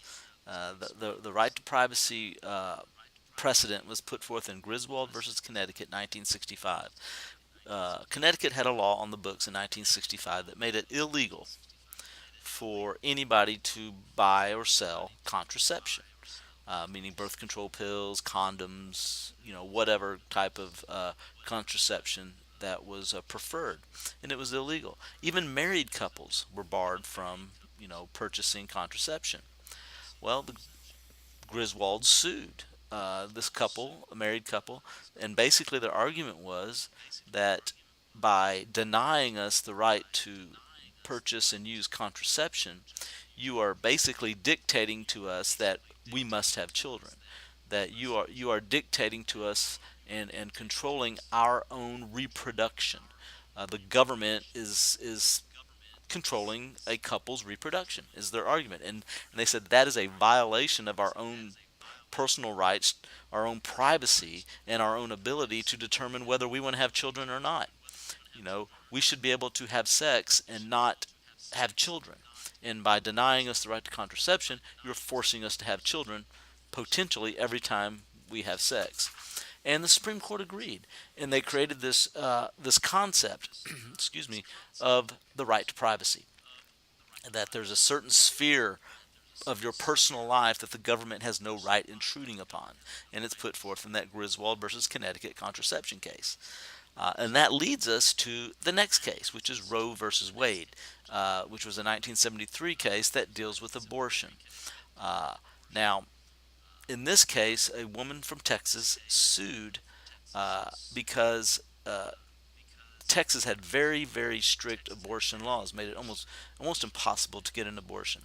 And this woman who was given the name Roe uh, had an unwanted pregnancy, and she wanted to get an abortion, but the state laws were so restrictive she couldn't get one, and so she sued, arguing basically the same argument as Griswold versus Connecticut, saying that because she was pregnant and she wanted to terminate the pregnancy and the state would not let her based on law, that they were forcing her to have children. They were dictating her reproduction to her. And at this time, the Supreme Court agreed uh, that yes, the state law restricts a woman's right to choose whether to have a child or not, to choose their own reproduction.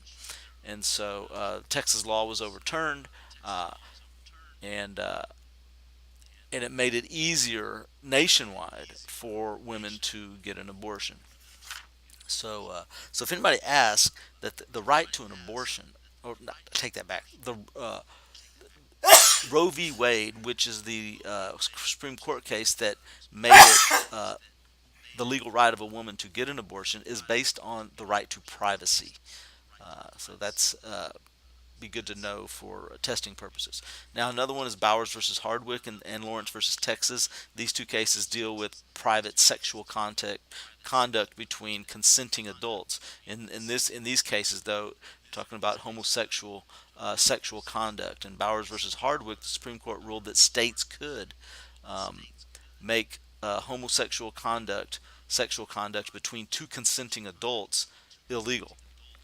They later overturned that in Lawrence versus Texas in 2003, stating that it is really none of the government's business what two adults, consenting adults, do with each other. It's none of the government's business. And then there's a right to die. This is also considered a right to privacy issue. Uh, Suicide and euthanasia, meaning mercy killing, is what euthanasia really is, are illegal. Okay, so if you commit suicide, you've broken the law. But this also impacts people who are, end of life issues for people that are terminally ill and in great pain. It's illegal no matter how much one might want to put them out of their misery. Uh, it's illegal to do a mercy killing or euthanize somebody. Uh, so that's why I always suggest people, if you have certain wishes uh, for your end of life, if you can't make decisions at some point for yourself, you need to have what's called a living will, which is just a document that's notarized and witnessed by people, stating that if these certain conditions happen, such as you're incapacitated, you're in great pain, and two doctors declare that you have no chance of recovery, then as they say, maybe pull the plug. You need to put that in writing. And then finally, civil liberties and the war on terror. Uh, the war on terror has dramatically changed the civil liberties landscape and how the government interprets the Bill of Rights, and how the government manipulates in a lot of ways the Bill of Rights to their benefit. Some ways in which the Bill of Rights has been eroded and our civil liberties have been eroded in the war on terror. First Amendment. The First Amendment right to free speech. If you are interrogated by the FBI about terror issues, you may not tell anybody. Okay, you can't. It's illegal. You can be arrested for telling somebody that you talked to the FBI about, um, you know, a terror suspect or something. So that violates your right to free speech. Pressure on media for positive reporting. This was especially uh, prevalent right after the 9/11 terrorist attacks, where if no news organization could ever question what the government was doing, because it was seen as, at least they were pressured to always agree with government policy, because, well, their claim was it's unpatriotic. Well, news media is not supposed to be patriotic. News media is supposed to state the facts. And if those facts happen to not agree with what the government's telling you, well, so be it. But the government was pressuring the media to change the facts, or at least ignore facts that might contradict um, that might contradict the government, what government was saying, and so that's a violation, or a violation of the freedom of the press. They're trying to infringe on freedom of the press. And then discrimination against, freedom of religion, to practice whatever religion you want. This idea, this is what they called the Ground Zero Mosque. This Islamic center was going to be built near the Ground Zero where the Twin Towers were, and and there was this big push by local governments and even by the state of New York, I believe, to not allow them to build this center on private property. And the argument was, it's offensive to the memories of the victims, and I can understand that, but the law is the law, and if you don't allow if you allow a Jewish center to be built on private property near the ground zero, or a Christian center, or a Hindu center, well, then you have to allow an Islamic center or a Muslim center, because you can, by law, you cannot favor one religion over another. That's what the Establishment Clause means. So those are ways in which our First Amendment rights have been kind of pushed aside. Fourth Amendment, the government now claims that they have the right to search individual records held by a third party without notifying anybody, meaning they can search what library books you've bought, what websites you've perused online, and they claim this right for national security reasons. And they're always claiming these rights and the ability to intercept communications. We've already talked about that a little bit: phone calls, emails, and they claim this right because they say we're at war. Traditionally, when you're at war, some of the rights go away, so you can win the war. But here's the problem: all wars before the War on Terror all had an end point. You knew when the war was over. Either you defeated the other country and occupied their territory, or you killed their leader, and whoever was left surrendered, or the leader of the opponent surrendered, and you knew the war was over, and therefore you could go back to allowing the old civil liberties pre-war. But the problem with the War on Terror, as defined by President Bush and President Obama, will never end. The War on Terror will never end, because President Bush's definition, he was once asked, when will the War on Terror ever end? And he said, well, if there's one person out there that wants to harm us, we are at war. Well, that means we will always be at war, meaning we will always have our civil liberties infringed upon. And so it's something we need to think about as a society. Also, due process rights, our right to habeas corpus, or the right to a fair, speedy, and public trial. Those people that are being detained in Guantanamo Bay, although they may not be good people, if we are going to live by the rule of law and adhere to our Bill of Rights, then these people should have, at least in my opinion, the right to a lawyer and a trial. And the Eighth Amendment, against cruel and unusual punishment, of course, that was violated by the torture of people at the Abu Ghraib prison. And while it wasn't on American soil, it violates the very principle of what our nation is founded on, and the rules on which we are founded on, and the ethics and morals we are founded on, that we don't torture people. But those are all things that the War on Terror seems to have liberties the War on Terror seems to have infringed upon since it began.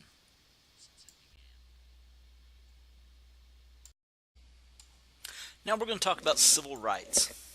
Different than civil liberties, the definition of civil rights is government-protected rights against arbitrary or discriminatory treatment by governments or individuals based on categories such as race, gender, national origin, age, religion, or sexual orientation.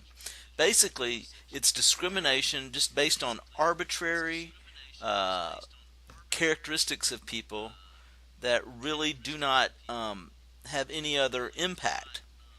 Simply discrimination because you don't like them because of this characteristic that they have, be that their race, their gender, their religion, their sexual orientation. And so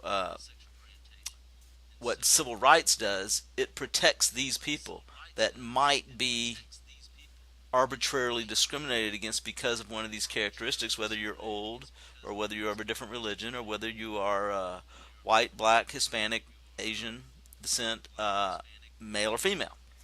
Now, basically, the goal of civil rights is to create a more equal society, a society where people are treated fairly and equally. Now, when we start talking about equality, generally there are two types of equality when we talk about equality.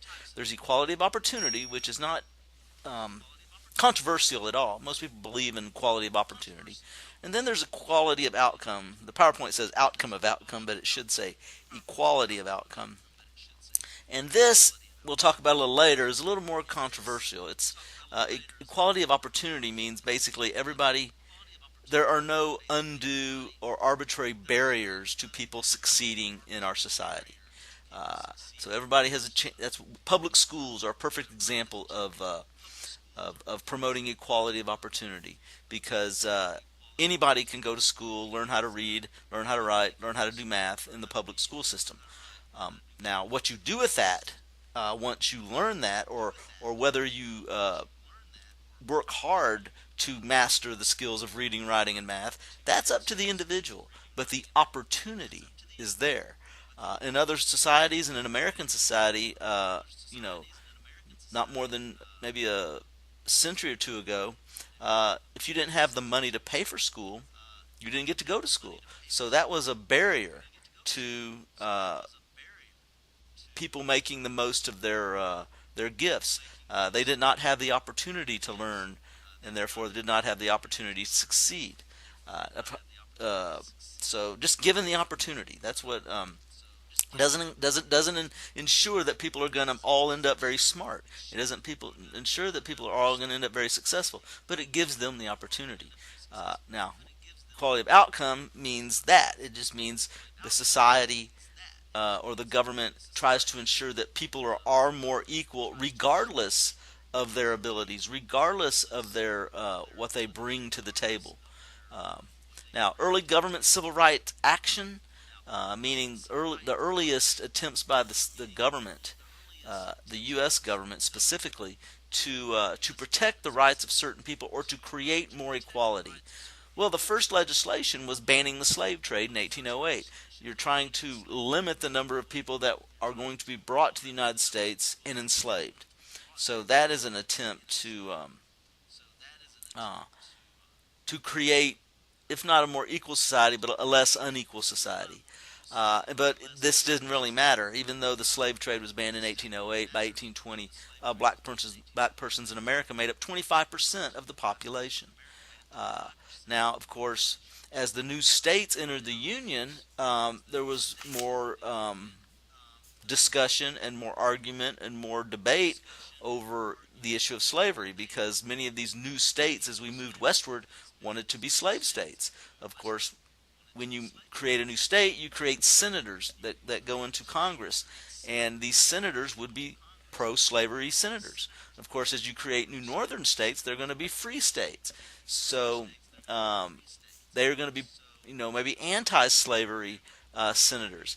And the problem was that there was an equal amount of slave states and free states in the Senate. So each time that you had to bring a new state in, if you wanted to bring a slave state in, you would have to bring a free state in at the same time to keep the balance, because neither the North nor the South wanted to allow the other side to have a majority in the Senate.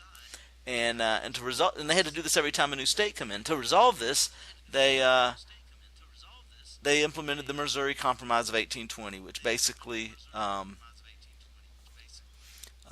brought Missouri in as a slave state, Maine in as a free state, and then declared the 3630 latitudinal parallel as the dividing line between free and slave. And anything below that 3630 parallel could come in as a slave state, and anything above that line, according to the Missouri Compromise of 1820 passed by Congress, anything above that line, slavery was banned.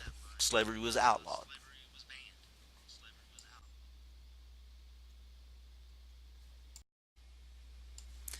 Now, the early civil rights movement included abolitionism. That was the early real push to create just basic fundamental equality for a group of people, which were African slaves. Or slaves that had come, they're Americans now, but they had come over from Africa, or they or their ancestors had.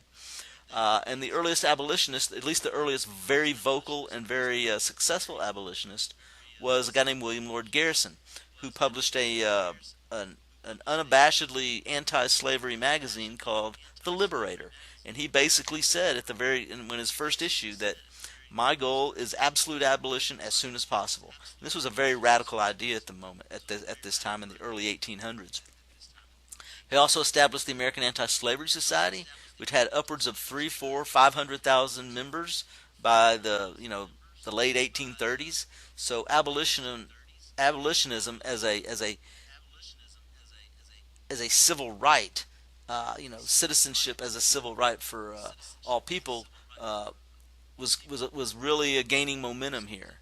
Now, branching off from the civil rights movement was the early women's rights movement. Once again, Africans, of course, were slaves. Women were treated unequally. They were treated as property and had very few rights. So, many women in the civil rights movement were treated unequally within the civil rights movement, and they were offended by this. They argued that, look, we're in the civil rights movement, and a lot of the driving force behind the civil rights movement was women. Um, Look, in the civil rights movement, we're trying to create equality, a more equal society for this group of people, meaning slaves.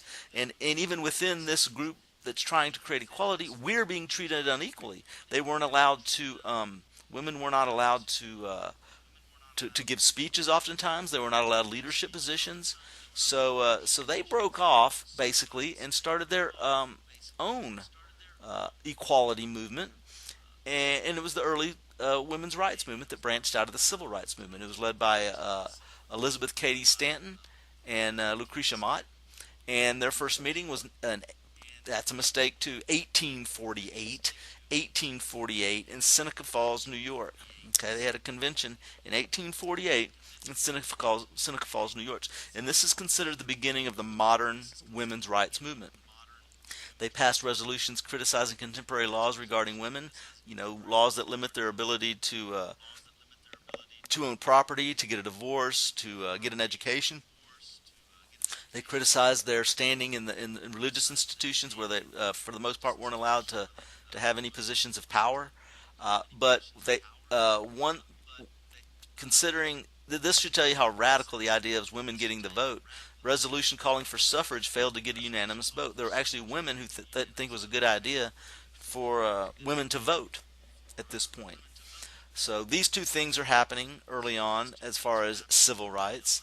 Now, the Civil War dramatically changed the civil rights landscape. The continued westward movement kept the slave debate open because new states were having to debate whether they would be free or slave, and the issue of whether the federal government could dictate that to the states came up.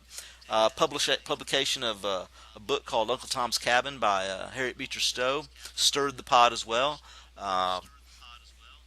It gave very graphic descriptions of what it was like to be a slave, and it was widely read in the North and became very popular, and it changed a lot of people's minds about slavery. Then the Dred Scott decision, which basically overturned the Missouri Compromise of 1820. Dred Scott was a slave, and he had traveled all over the country. He's from Missouri, but he had traveled up into the free territories and free states of Illinois, Wisconsin, with his owner, who was a army doctor. And Dred even got married up in Illinois, but came back with his owner to Missouri, and his owner died. Well, he sued for slavery because he said, according to the Missouri Compromise of 1820, slavery is outlawed and abolished north of the 3630 parallel. And I lived up there, therefore I was free at that time, and once free, always free. So he sued and went to the Supreme Court. And the Supreme Court Chief Justice, a guy named Roger Taney, who was a slave owner himself at the time, basically ruled that Dred had no right to sue in the courts because he was property and not a person. And so that was so he didn't have a chance to win there. But more important, maybe not more importantly, but that had a farther reaching effect, was he declared that the whole law that made slavery illegal above the 3630 parallel, the Missouri Compromise of 1820, was unconstitutional, because the government cannot tell people where they can take their property. And if a Southerner wants to take their property, be it a slave or a carriage or a horse or whatever, they can take it to any state they want, and the government can't stop them. So the whole law that stated that slavery was abolished limited the ability of people to move their property from state to state, and therefore it was declared unconstitutional. And then, of course, the Civil War amendments that dramatically changed the landscape of civil rights. First, the 13th Amendment abolished slavery. The 14th Amendment required equal protection of the law and due process of the law. It also stated that a citizen of the United States is also a citizen of the state in which they reside, because what would happen in southern states is while these freed slaves would be citizens of the U.S., they would be denied the rights of citizenship in Mississippi or Louisiana, and they would be treated differently and basically be, have a whole separate set of laws for them.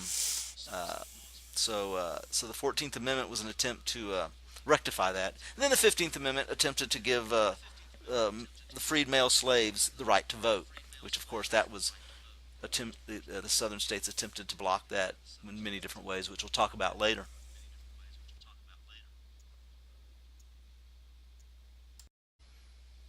Now, during this time, as I mentioned, the South did everything they can to kind of place barriers to any new rights that were given to the former slaves. They implemented Jim Crow laws, which was basically just separate set of laws for their black citizens. It limited where they could live, the kind of jobs they could have, what facilities they could use, and it began creating a segregated society. And the fascinating thing about this is that during slavery, whites and blacks tended to interact more than after slavery was abolished, because they implemented these segregationist policies called Jim Crow laws. Now, these laws were challenged and based on the 14th Amendment, and these policies, these Jim Crow policies of the businesses and other institutions, were upheld by the Supreme Court of the United States. That's what SCOTUS means. The Supreme Court of the United States upheld them in the 1883 civil rights cases, and that the 14th Amendment only applied to governmental discrimination, federal governmental discrimination, and not private legal reinforcement, or not private discrimination. So a movie theater, a private train, a store, a restaurant could discriminate as much as they wanted to. And it was a legal reinforcement of Jim Crow. Now, there were many Southern attempts to avoid the intent of that 15th Amendment that we talked about, which was supposed to give freed male slaves the right to vote. And basically, what the 15th Amendment basically said is you cannot deny a person the right to vote based on race, color, nation of origin, or previous condition of servitude, meaning if you were a former slave. And so that's what it said. Well, the argument for the South was, well, it didn't guarantee suffrage. It just said you can't deny them based on those things. So they found other things to base denial on and to stop people from voting. Poll taxes. They would charge money to register to vote or to vote, which, of course, during this time, former slaves and their children were the poorest people in society, and they had a hard enough time feeding their children. They didn't have time. They didn't have the money to pay for poll taxes. Property requirements. These were the poorest people in society, and very few had property. Therefore, the requirements of states that you had to own a certain amount of property precluded them from voting. Literacy tests. Once again, most were illiterate. Therefore, they couldn't pass the literacy test. And even if they could read, the person giving the literacy test, it was a very arbitrary test, and they could basically, say you failed even though you passed, so it didn't matter. And then probably the most clever and heinous of the attempts was the grandfather clause, which basically stated that, the only you can only vote in our state, and Mississippi did this, and South Carolina I think too. You can only vote in our state if your grandfather was qualified to vote in our state, and basically most all freed slaves' grandfathers were slaves, so their grandfathers weren't allowed to vote, and so they weren't allowed to vote, and of course their grandchildren wouldn't be allowed to vote. So it created entire generations and an entire generation after generation of disenfranchisement or not be able to vote.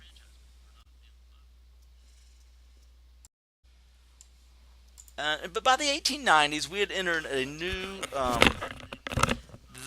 Americans had adopted a new attitude, and it was called the Progressive Era.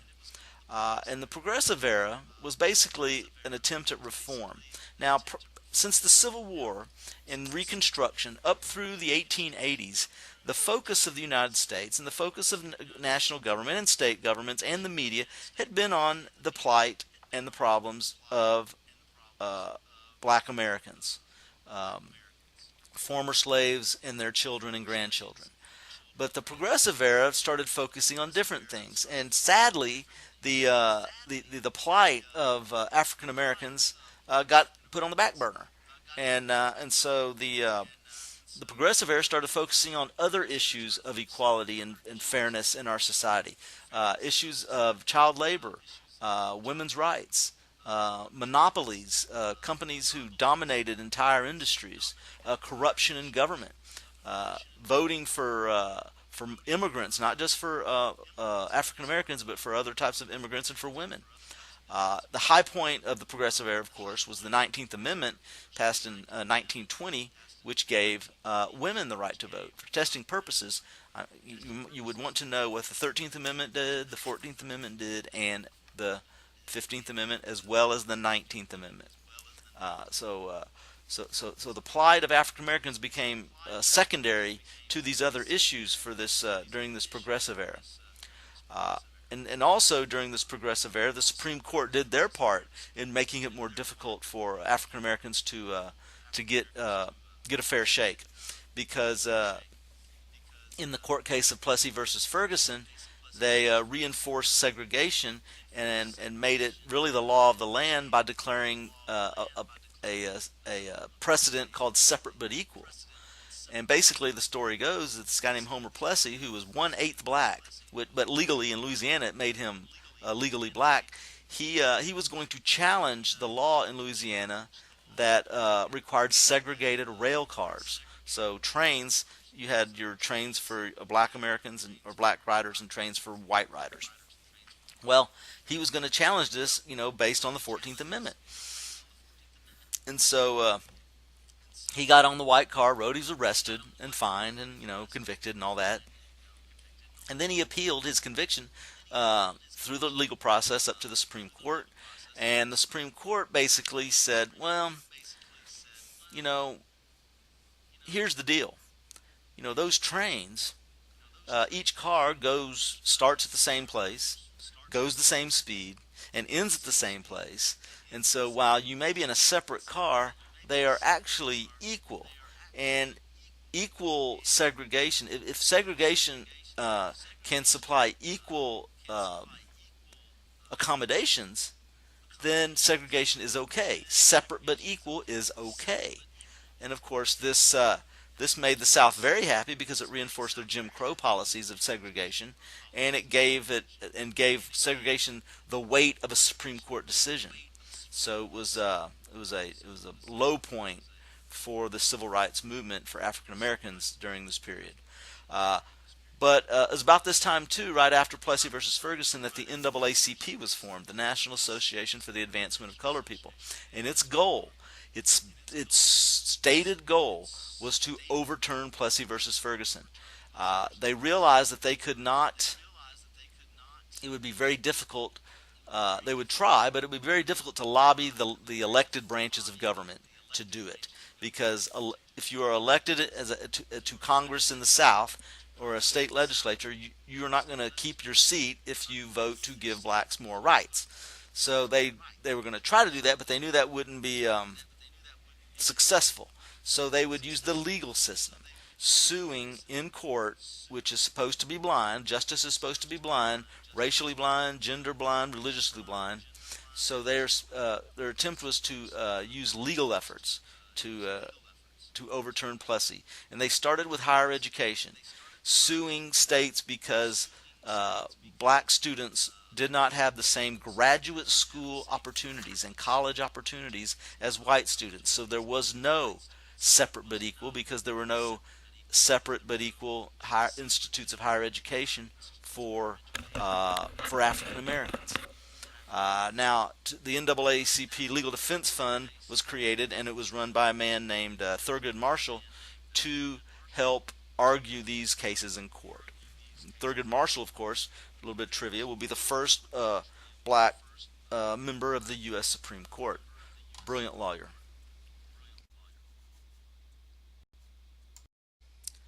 So the NAACP, their goal was to begin their challenges to separate but equal in higher education, and they gained some victories, but that still didn't solve the fundamental problem of the just inherent segregation all through all aspects of society in the South, especially public education, K through 12. Most all Southern states had segregated um, schools for white children and black children. And so the case that overturned this is maybe the most important case, uh, civil rights case for sure, but one of the most important Supreme Court cases in the 20th century was Brown versus Board of Education in 1954. The NAACP brought the lawsuit for a girl named Carol Brown, who had to walk past something like three different white elementary schools to get to her black elementary school, and sued. And her, along with the NAACP and her father, they sued and argued separate but equal violates the 14th Amendment of equal protection. And they argued not just legal points, but the harmful consequences of state-sanctioned discrimination, how it harmed children's psyche, and how it made them feel inferior, and how it damaged their ability to succeed in life by segregating them simply based on race. The decision by the Supreme Court, of course, the Supreme Court decision was written by Chief Justice Earl Warren.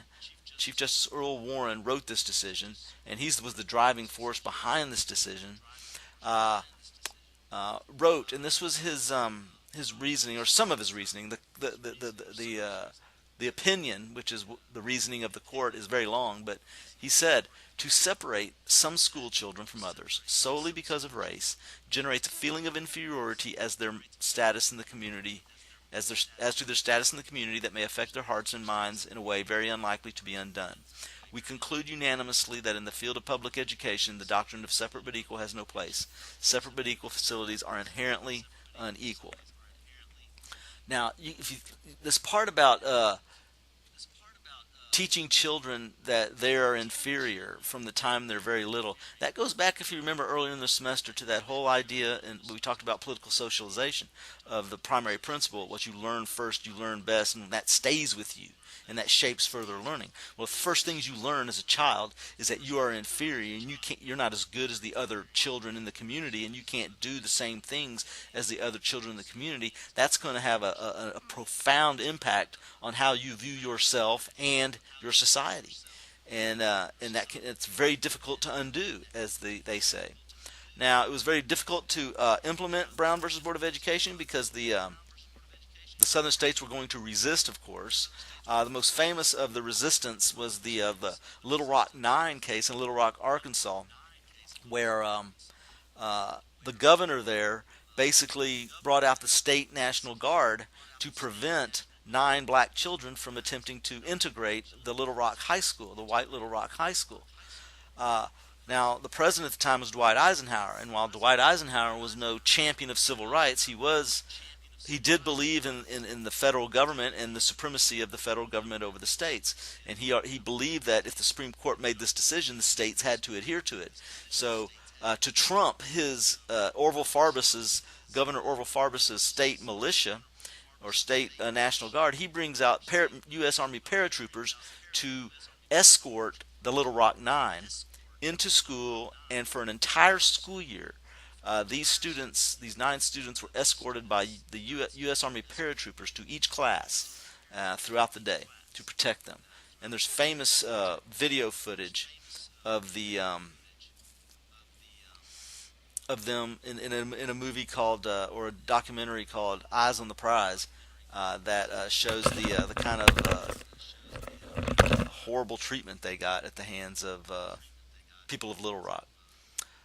Well, another problem rose up with this too is that something called just de facto discrimination, de facto segregation, and that is the idea that no matter if you want to integrate the schools, most communities in big cities especially, you have your black communities, your white communities, your Hispanic communities, your Asian communities, and each of those generally have their own school.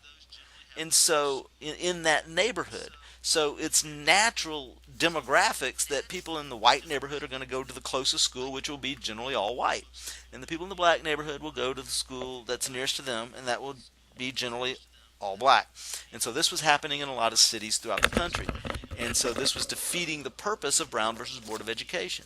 So later, the Supreme Court ruled in Swan versus Charlotte Mecklenburg County Schools that school districts who had this problem of de facto segregation, where the demographics of your community created segregated schools, that they would have to bus people from one school to the other in order to create integration. Of course, nobody liked this.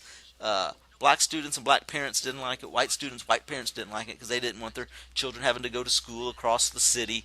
And so this was very controversial, but it was once again the Supreme Court decision that was enforced.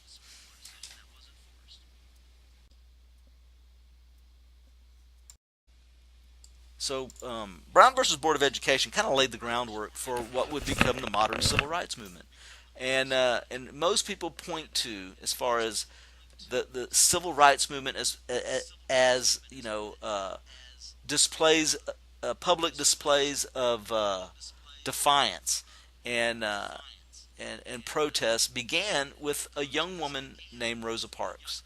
Now, Rosa Parks was a young black woman who rode the bus every day back and forth to work. And in Montgomery, Alabama, where she lived, the law stated that any black person riding the bus must give up their seat to a white person and move farther to the back of the bus if that white person wanted their seat. Well, one day, tired from work, Miss Parks decided she wasn't going to give up her seat.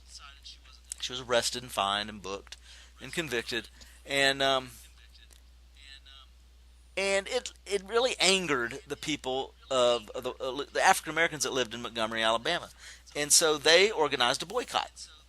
And they began this boycott, and early on there were struggles getting people to join in, but the goal was to deny the buses and, of course, the local businesses of their money, because they rode those buses and paid their fares, and they went into town on those buses and shopped. So that would harm the businessmen. So they boycotted the bus system. Uh, and they were having a hard time getting the boycotts off the ground, so they enlisted and asked the help from a local minister named Dr. Martin Luther King. And at first he resisted. He was focused on building up his church and doing that work. But over time they persuaded him, and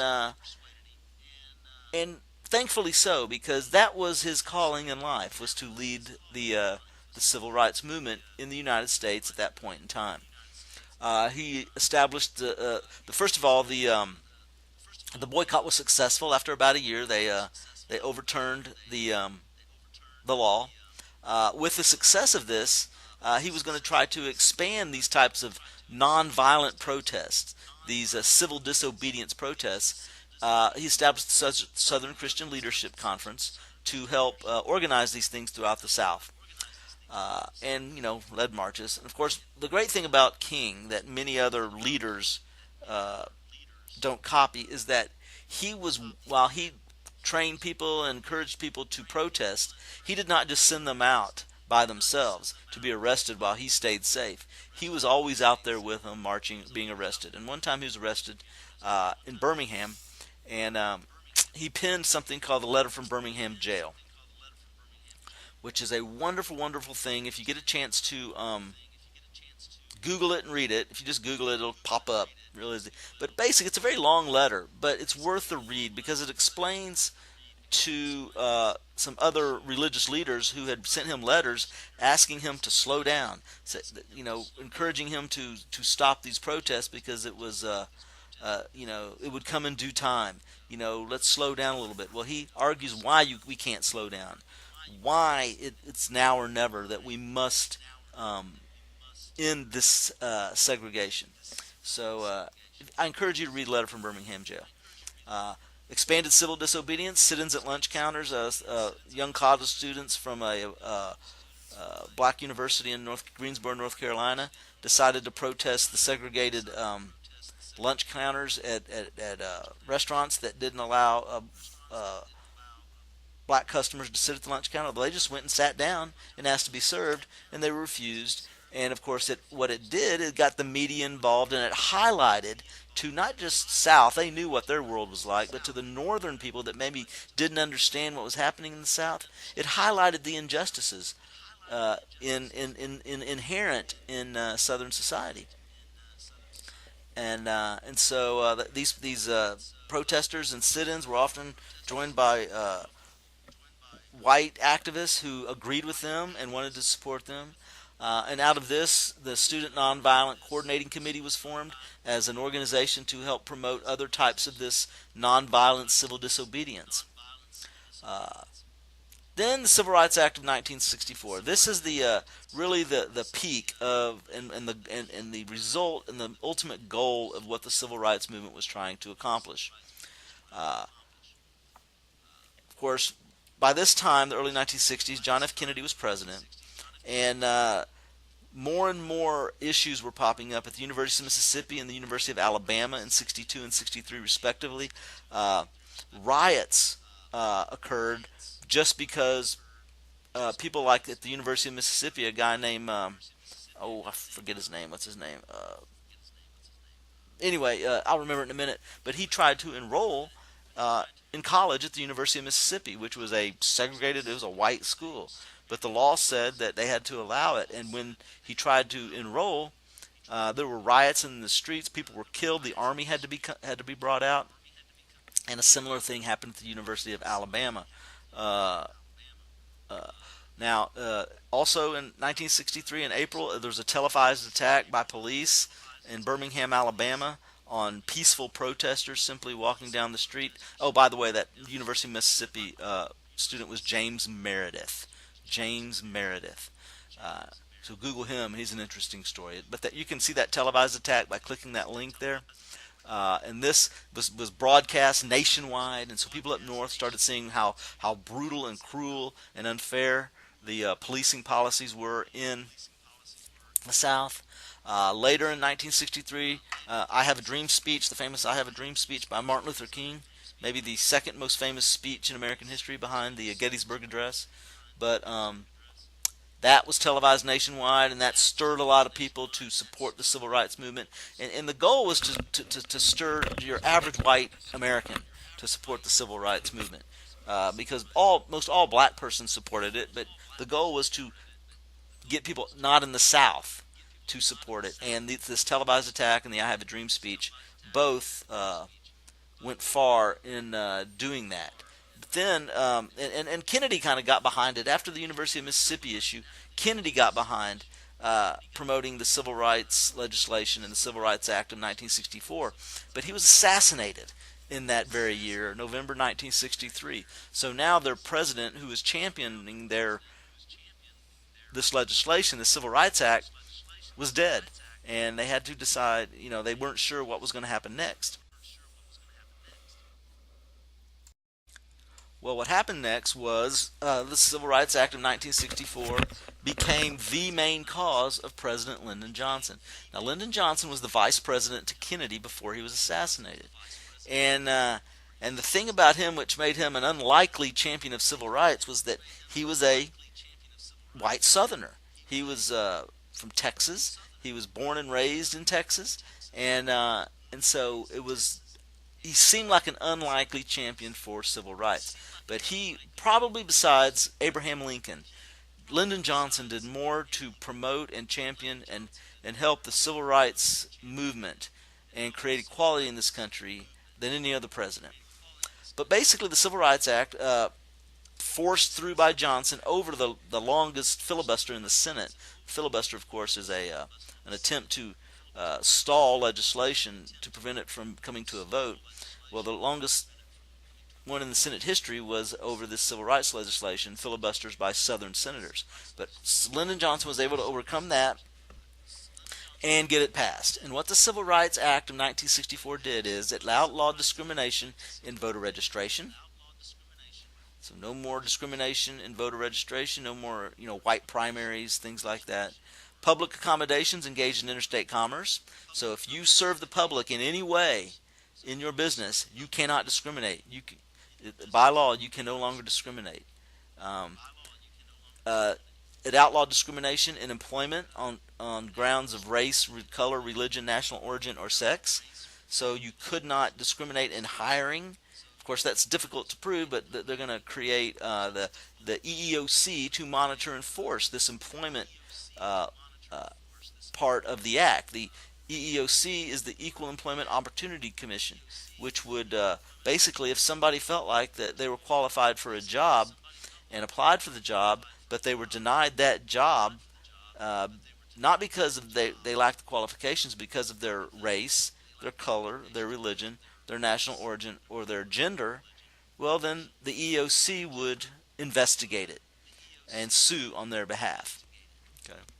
So it was this very sweeping piece of legislation that greatly advanced opportunity, hopefully, for African Americans and women and other people that were traditionally discriminated against.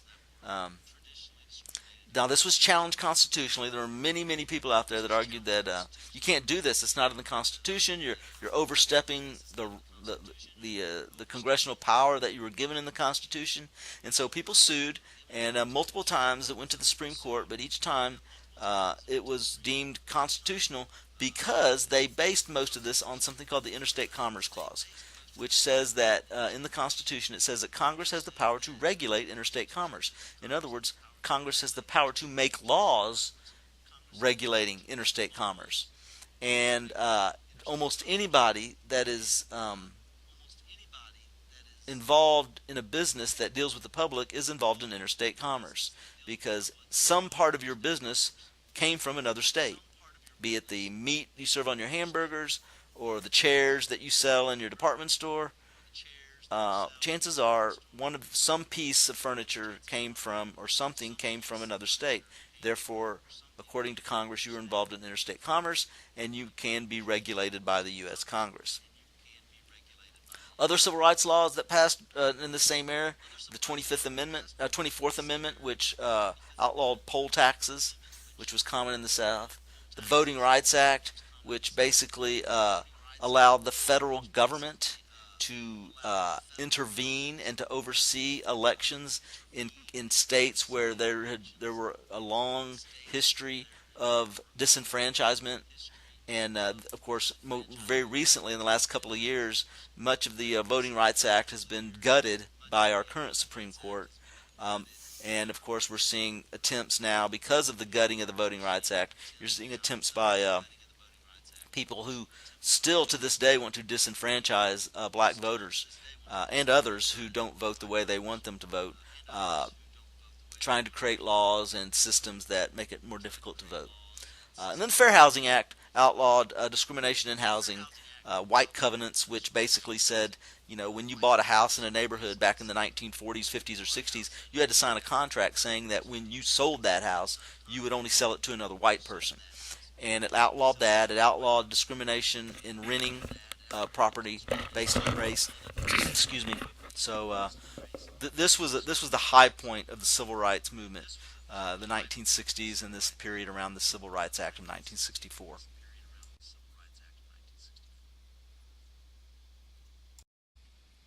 Now, the women's rights movement had been building right alongside the civil rights movement. They kind of ran parallel.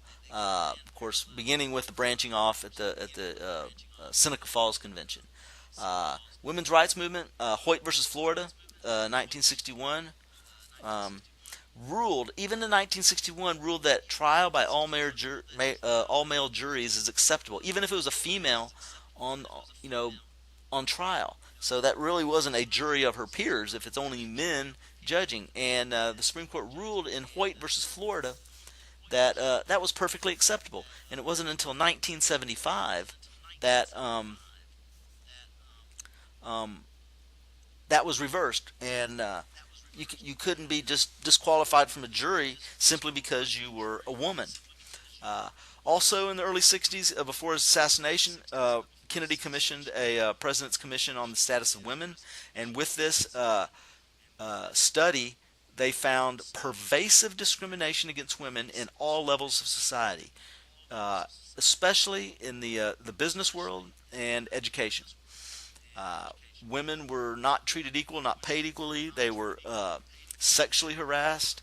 They were, you know, and girls in school weren't allowed to have the same opportunity as boys in athletics and in the sciences. And they found all this discrimination. And so this leads to women organizing even more, the establishment of the National Organization of Women, which is an interest group to promote equality for women, called NOW. Uh, then there was an attempt to pass uh, an amendment to the Constitution that basically stated that men and women are equal uh, legally and in society. And it was called the Equal Rights Amendment, and it was proposed by Congress, and the goal was to get this into the Constitution. And it was given a 10-year window to get it passed. Well, it's a two-step process, and the House and the Senate, the U.S. House and the U.S. Senate, proposed it and passed it, and then all that required after that was ratification by three-fourths of state legislators, or three-fourths of state legislatures. So three-fourths of the states must ratify the amendment, the Equal Rights Amendment, for it to become law. Well, they came, and they had a 10-year window to get all the states to do this. But after the 10 years was up, they came just, I think, a couple of states short, because there was huge resistance from conservatives to this amendment to the Constitution. So no state ratification. So if I ask you on a test what year was the Equal Rights Amendment to the Constitution passed, the answer will be never. But there are laws protecting the rights of women in society and creating a more equal society, especially Title IX.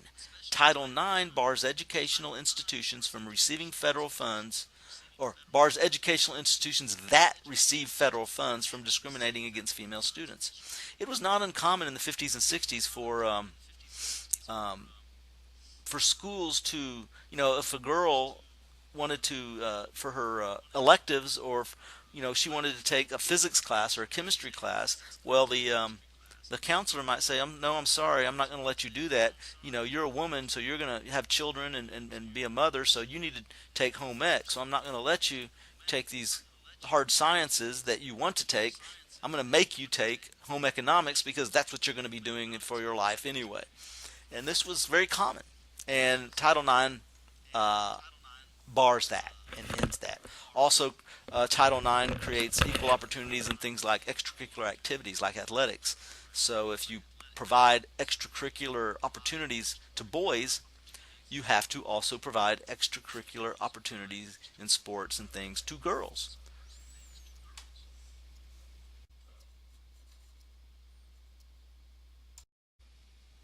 Now, we've been talking about equality, but we know for a fact there are certain characteristics or categories that we have laws on the books today that tend to discriminate.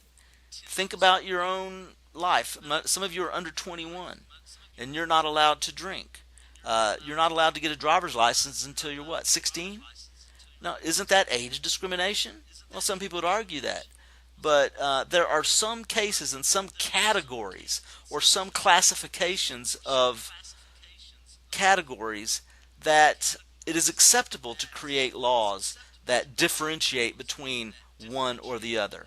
So you can differentiate in your laws between somebody under 18 and over 18, or under 21 and over 21.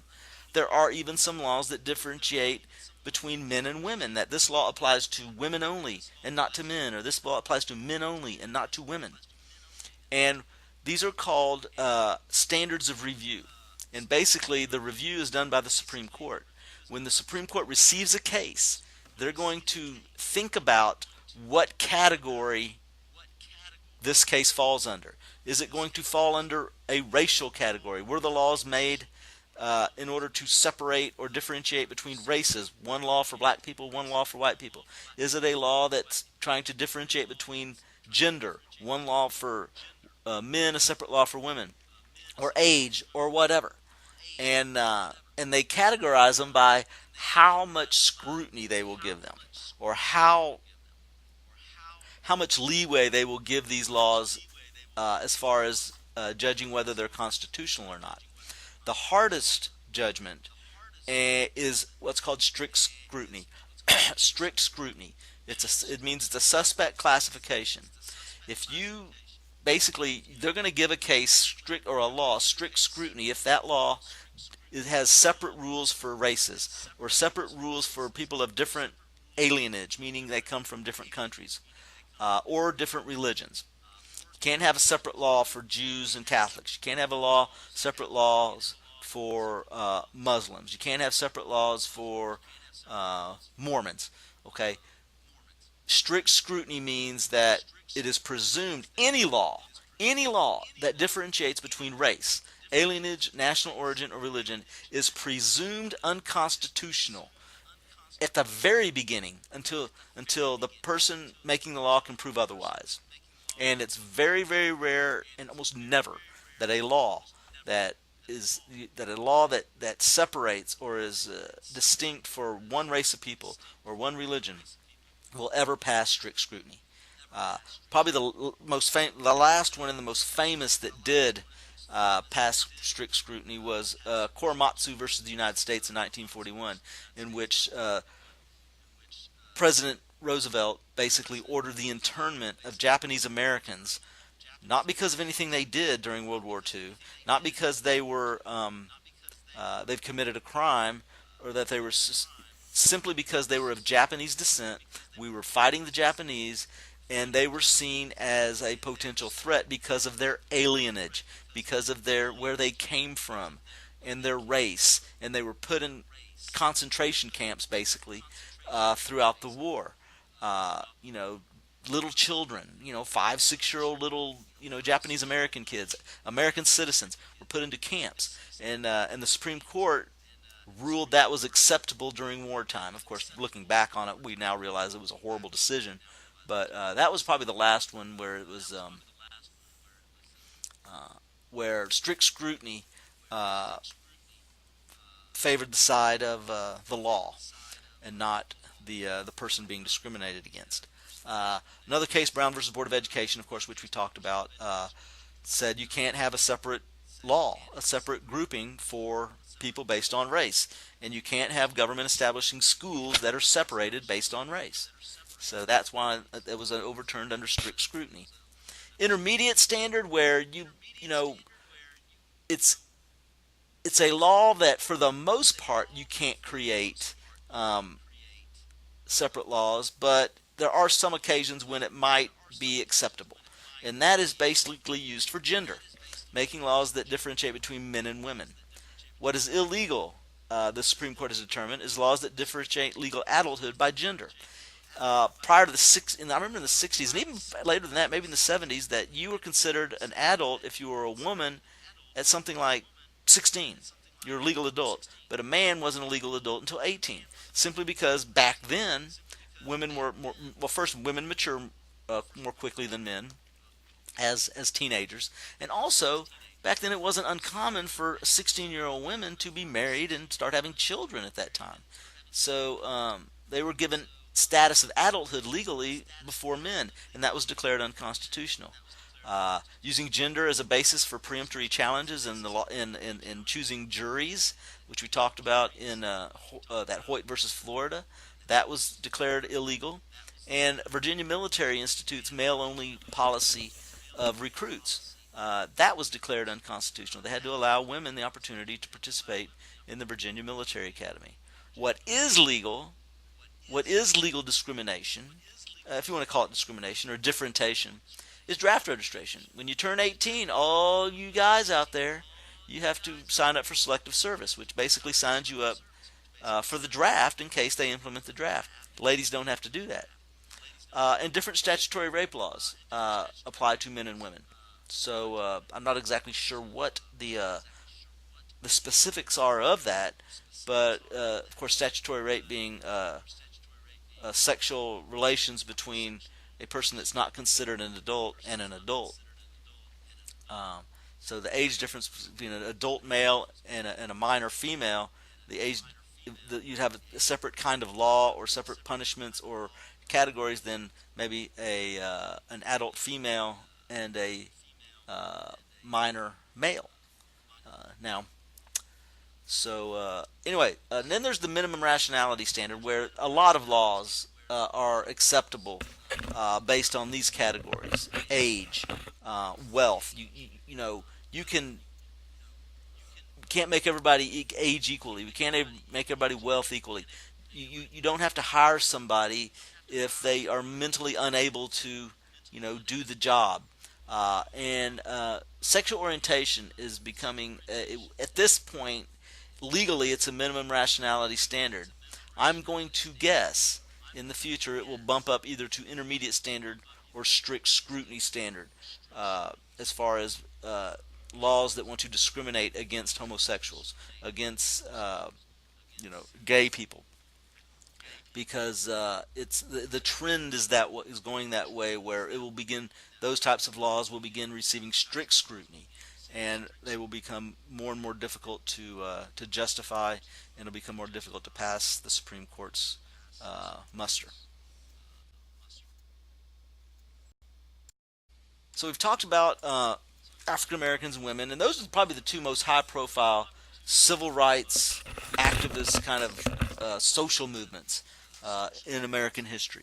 But there were also many other groups that had a long, long history of being discriminated against, and they, taking the cue from the African Americans, NAACP civil rights movement, and from the women's movement, they think to themselves, hey, if we can use the same techniques and gain more equality for our people who have been discriminated against historically. Native Americans, most notably, they've been discriminated against longer, for the most part, than African Americans. Of course, in many ways worse, in many ways, equal.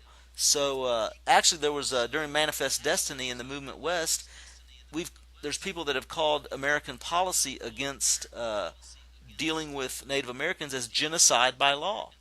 Genocide, by definition, is trying to destroy a people or their culture. And our policies towards the Indians, and especially in the 1800s, tried to do both. Tried to basically eliminate all of the tribes and get them out of the way so settlers could move westward. And if they couldn't do that, they would force them to change their culture and force them to assimilate into, the quote-unquote, American way of life, especially with regard to land ownership and how you own land. Of course, Americans, the government, is private land ownership. Native Americans believed in communal ownership of land, and so that's part of their culture. But by law, they were forced to change their culture, and oftentimes they were just massacred. So they have a long, long history of being cheated out of treaties, out of land, out of native lands, and out of wealth. And so, put on reservations. The Dawes Act was one of those laws that attempted to destroy their culture and forced them to assimilate. And so they followed how the NAACP did theirs, and with their legal defense fund, and they established the Native American Rights Fund, which basically used the courts, because they weren't going to persuade the legislature, they weren't going to persuade their governors of their states or the president to do anything, so they had to use the courts just like the NAACP did, and they have been somewhat successful in reclaiming land, or maybe land that was stolen, that there's now a city that they can't necessarily reclaim it, but they would get monetary return for that land that was stolen from them, hunting and fishing rights on lands that had been taken away from them in the past, and the rights to use those lands have been given back. So there's been successes. Probably the most famous leader of the Native American rights movement in the 1970s and into the 80s, I believe, was a guy named Russell Means, and he was the head of something called the American Indian Movement, AIM, the American Indian Movement, and this was just basically just like the NAACP or NOW for women or any other group. It was just an interest group that promoted the rights and the concerns of Native Americans. Now, once Native Americans were put on Indian reservations, the federal government set up an actual agency to handle their affairs. It was called the Bureau of Indian Affairs, and it was a very patriarchal, condescending kind of um, agency, because basically they argued that Native Americans didn't know how to handle their money, didn't know how to handle their land, and so any wealth that was created by oil finds or oil wells or gold or whatever was discovered on these lands that belonged to the Native Americans, well, you don't want them to have that money immediately. So we at the Bureau of Indian Affairs will hold that money and mete it out to them as they need it. Well, of course, that's just ripe for corruption, and billions and billions and billions of dollars just kind of disappeared out of the Bureau of Indian Affairs over the years, never to be found, and it was basically stolen by whoever. And it was so anyway. Hispanics also learned from they had a long history of being discriminated against, especially in the Southwest, in the South, Texas, Arizona, and those areas. There was early systemic discrimination, much in housing and in education and in employment. The Probably the most famous of the Hispanic civil rights leaders was Cesar Chavez, who was more of a labor organizer than a real civil rights movement. But his labor work in organizing migrant farm workers into unions, enforcing better working conditions and higher wages and better treatment, led to a larger civil rights movement within the Hispanic or Mexican American or Chicano community. Groups that were established were LULAC, the League of United Latin American Citizens, and La Raza, which I think in Spanish that means the people, if I'm correct. I may be wrong. If I am, correct me, please. Mexican American Legal Defense Fund, also established to help pursue these rights through the courts and try to end workplace discrimination and get equal education opportunities for their children. Things like English as a second language to more quickly allow students to assimilate into Spanish-speaking citizens, Spanish-speaking kids, allow them to assimilate and gradually progress into the English-speaking schools.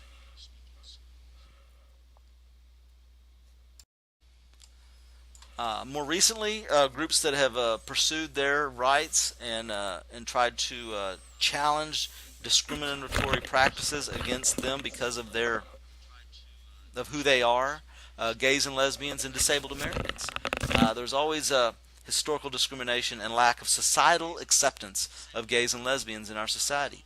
That is why, for the most part, gays and lesbians, many, especially decades ago and centuries ago, stayed in the closet, as they say, quote unquote, stayed in the closet, which means they didn't,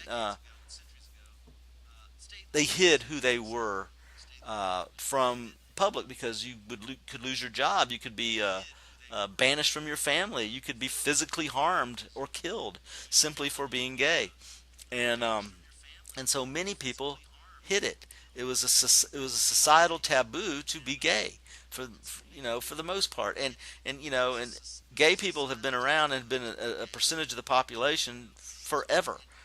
The human population forever. So it was just that nobody really understood or was comfortable enough to come out. Well, there were some people that did, but most did not come out. And so more recently, they have been fighting for their rights and for fighting for acceptance and fighting against discrimination. The court case of Romer versus Evans was a going back to the civil liberties chapter. That was a the incorporation case in the 14th Amendment for Romer versus Evans. States cannot discriminate based on sexual orientation. Lawrence versus Texas, we also talked about in the civil liberties chapter, basically made private sexual conduct between two men, two women, a man and a woman, whatever. Basically, private sexual conduct is off limits to the law as long as it's between consenting adults. There's no societal basis, according to the Supreme Court, for making laws that tell people how they can have sex. Of course, don't ask, don't tell was a policy of President Clinton when he was running. Well, it wasn't the policy when he was running for president in 1992. When he was running for president in 1992, Clinton ran on the platform that he was going to end the ban on gays in the military. And so he ran on this platform and got elected, but once he got into office and tried to do it, he got a lot of pushback from people who didn't want it, specifically people in the military. So in a compromise, they passed a law called Don't Ask, Don't Tell, which basically says, don't ask me if I'm gay, I won't tell you I'm gay, and I can serve in the military. Of course, basically that's how it had been throughout the history of the United States. There's always been gay people in the military.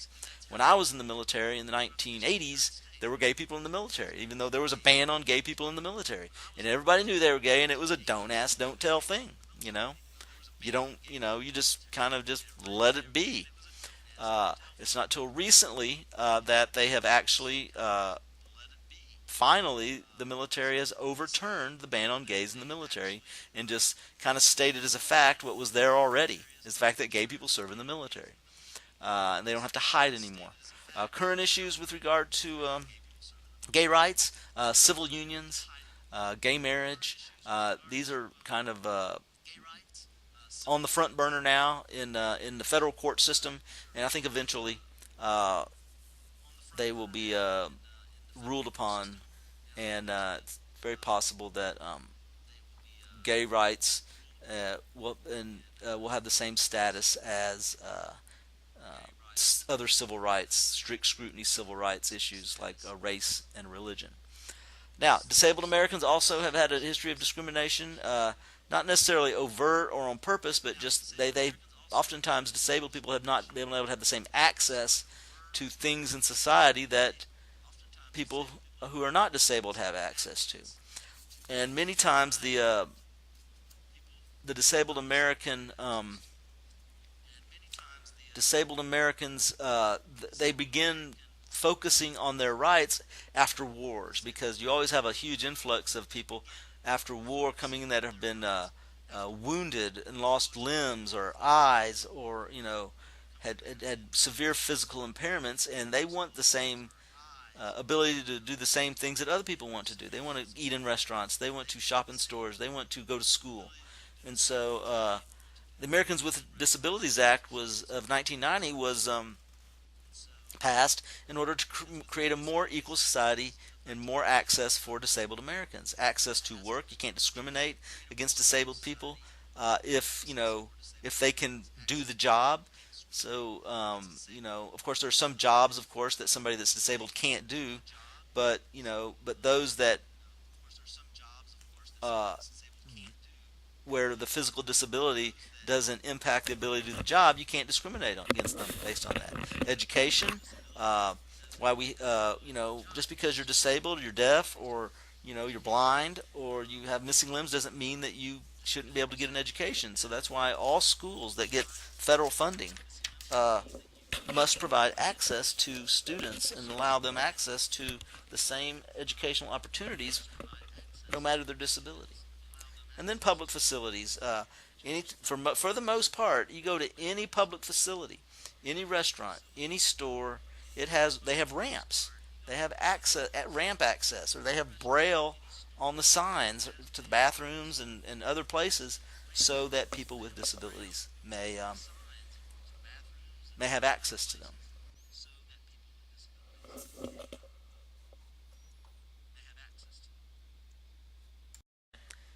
And finally, if you remember early on, we talked about equality of outcomes as opposed to equality of opportunity. Equality of outcomes, the modern term we use, is basically called affirmative action. Laws that attempt to create equality of outcomes, meaning create laws that kind of force equality instead of just giving opportunity at equality, is called affirmative action. They're policies designed to give special or compensatory treatment to members of previously disadvantaged groups. And here's the thing, and here's why affirmative action policies were put into place.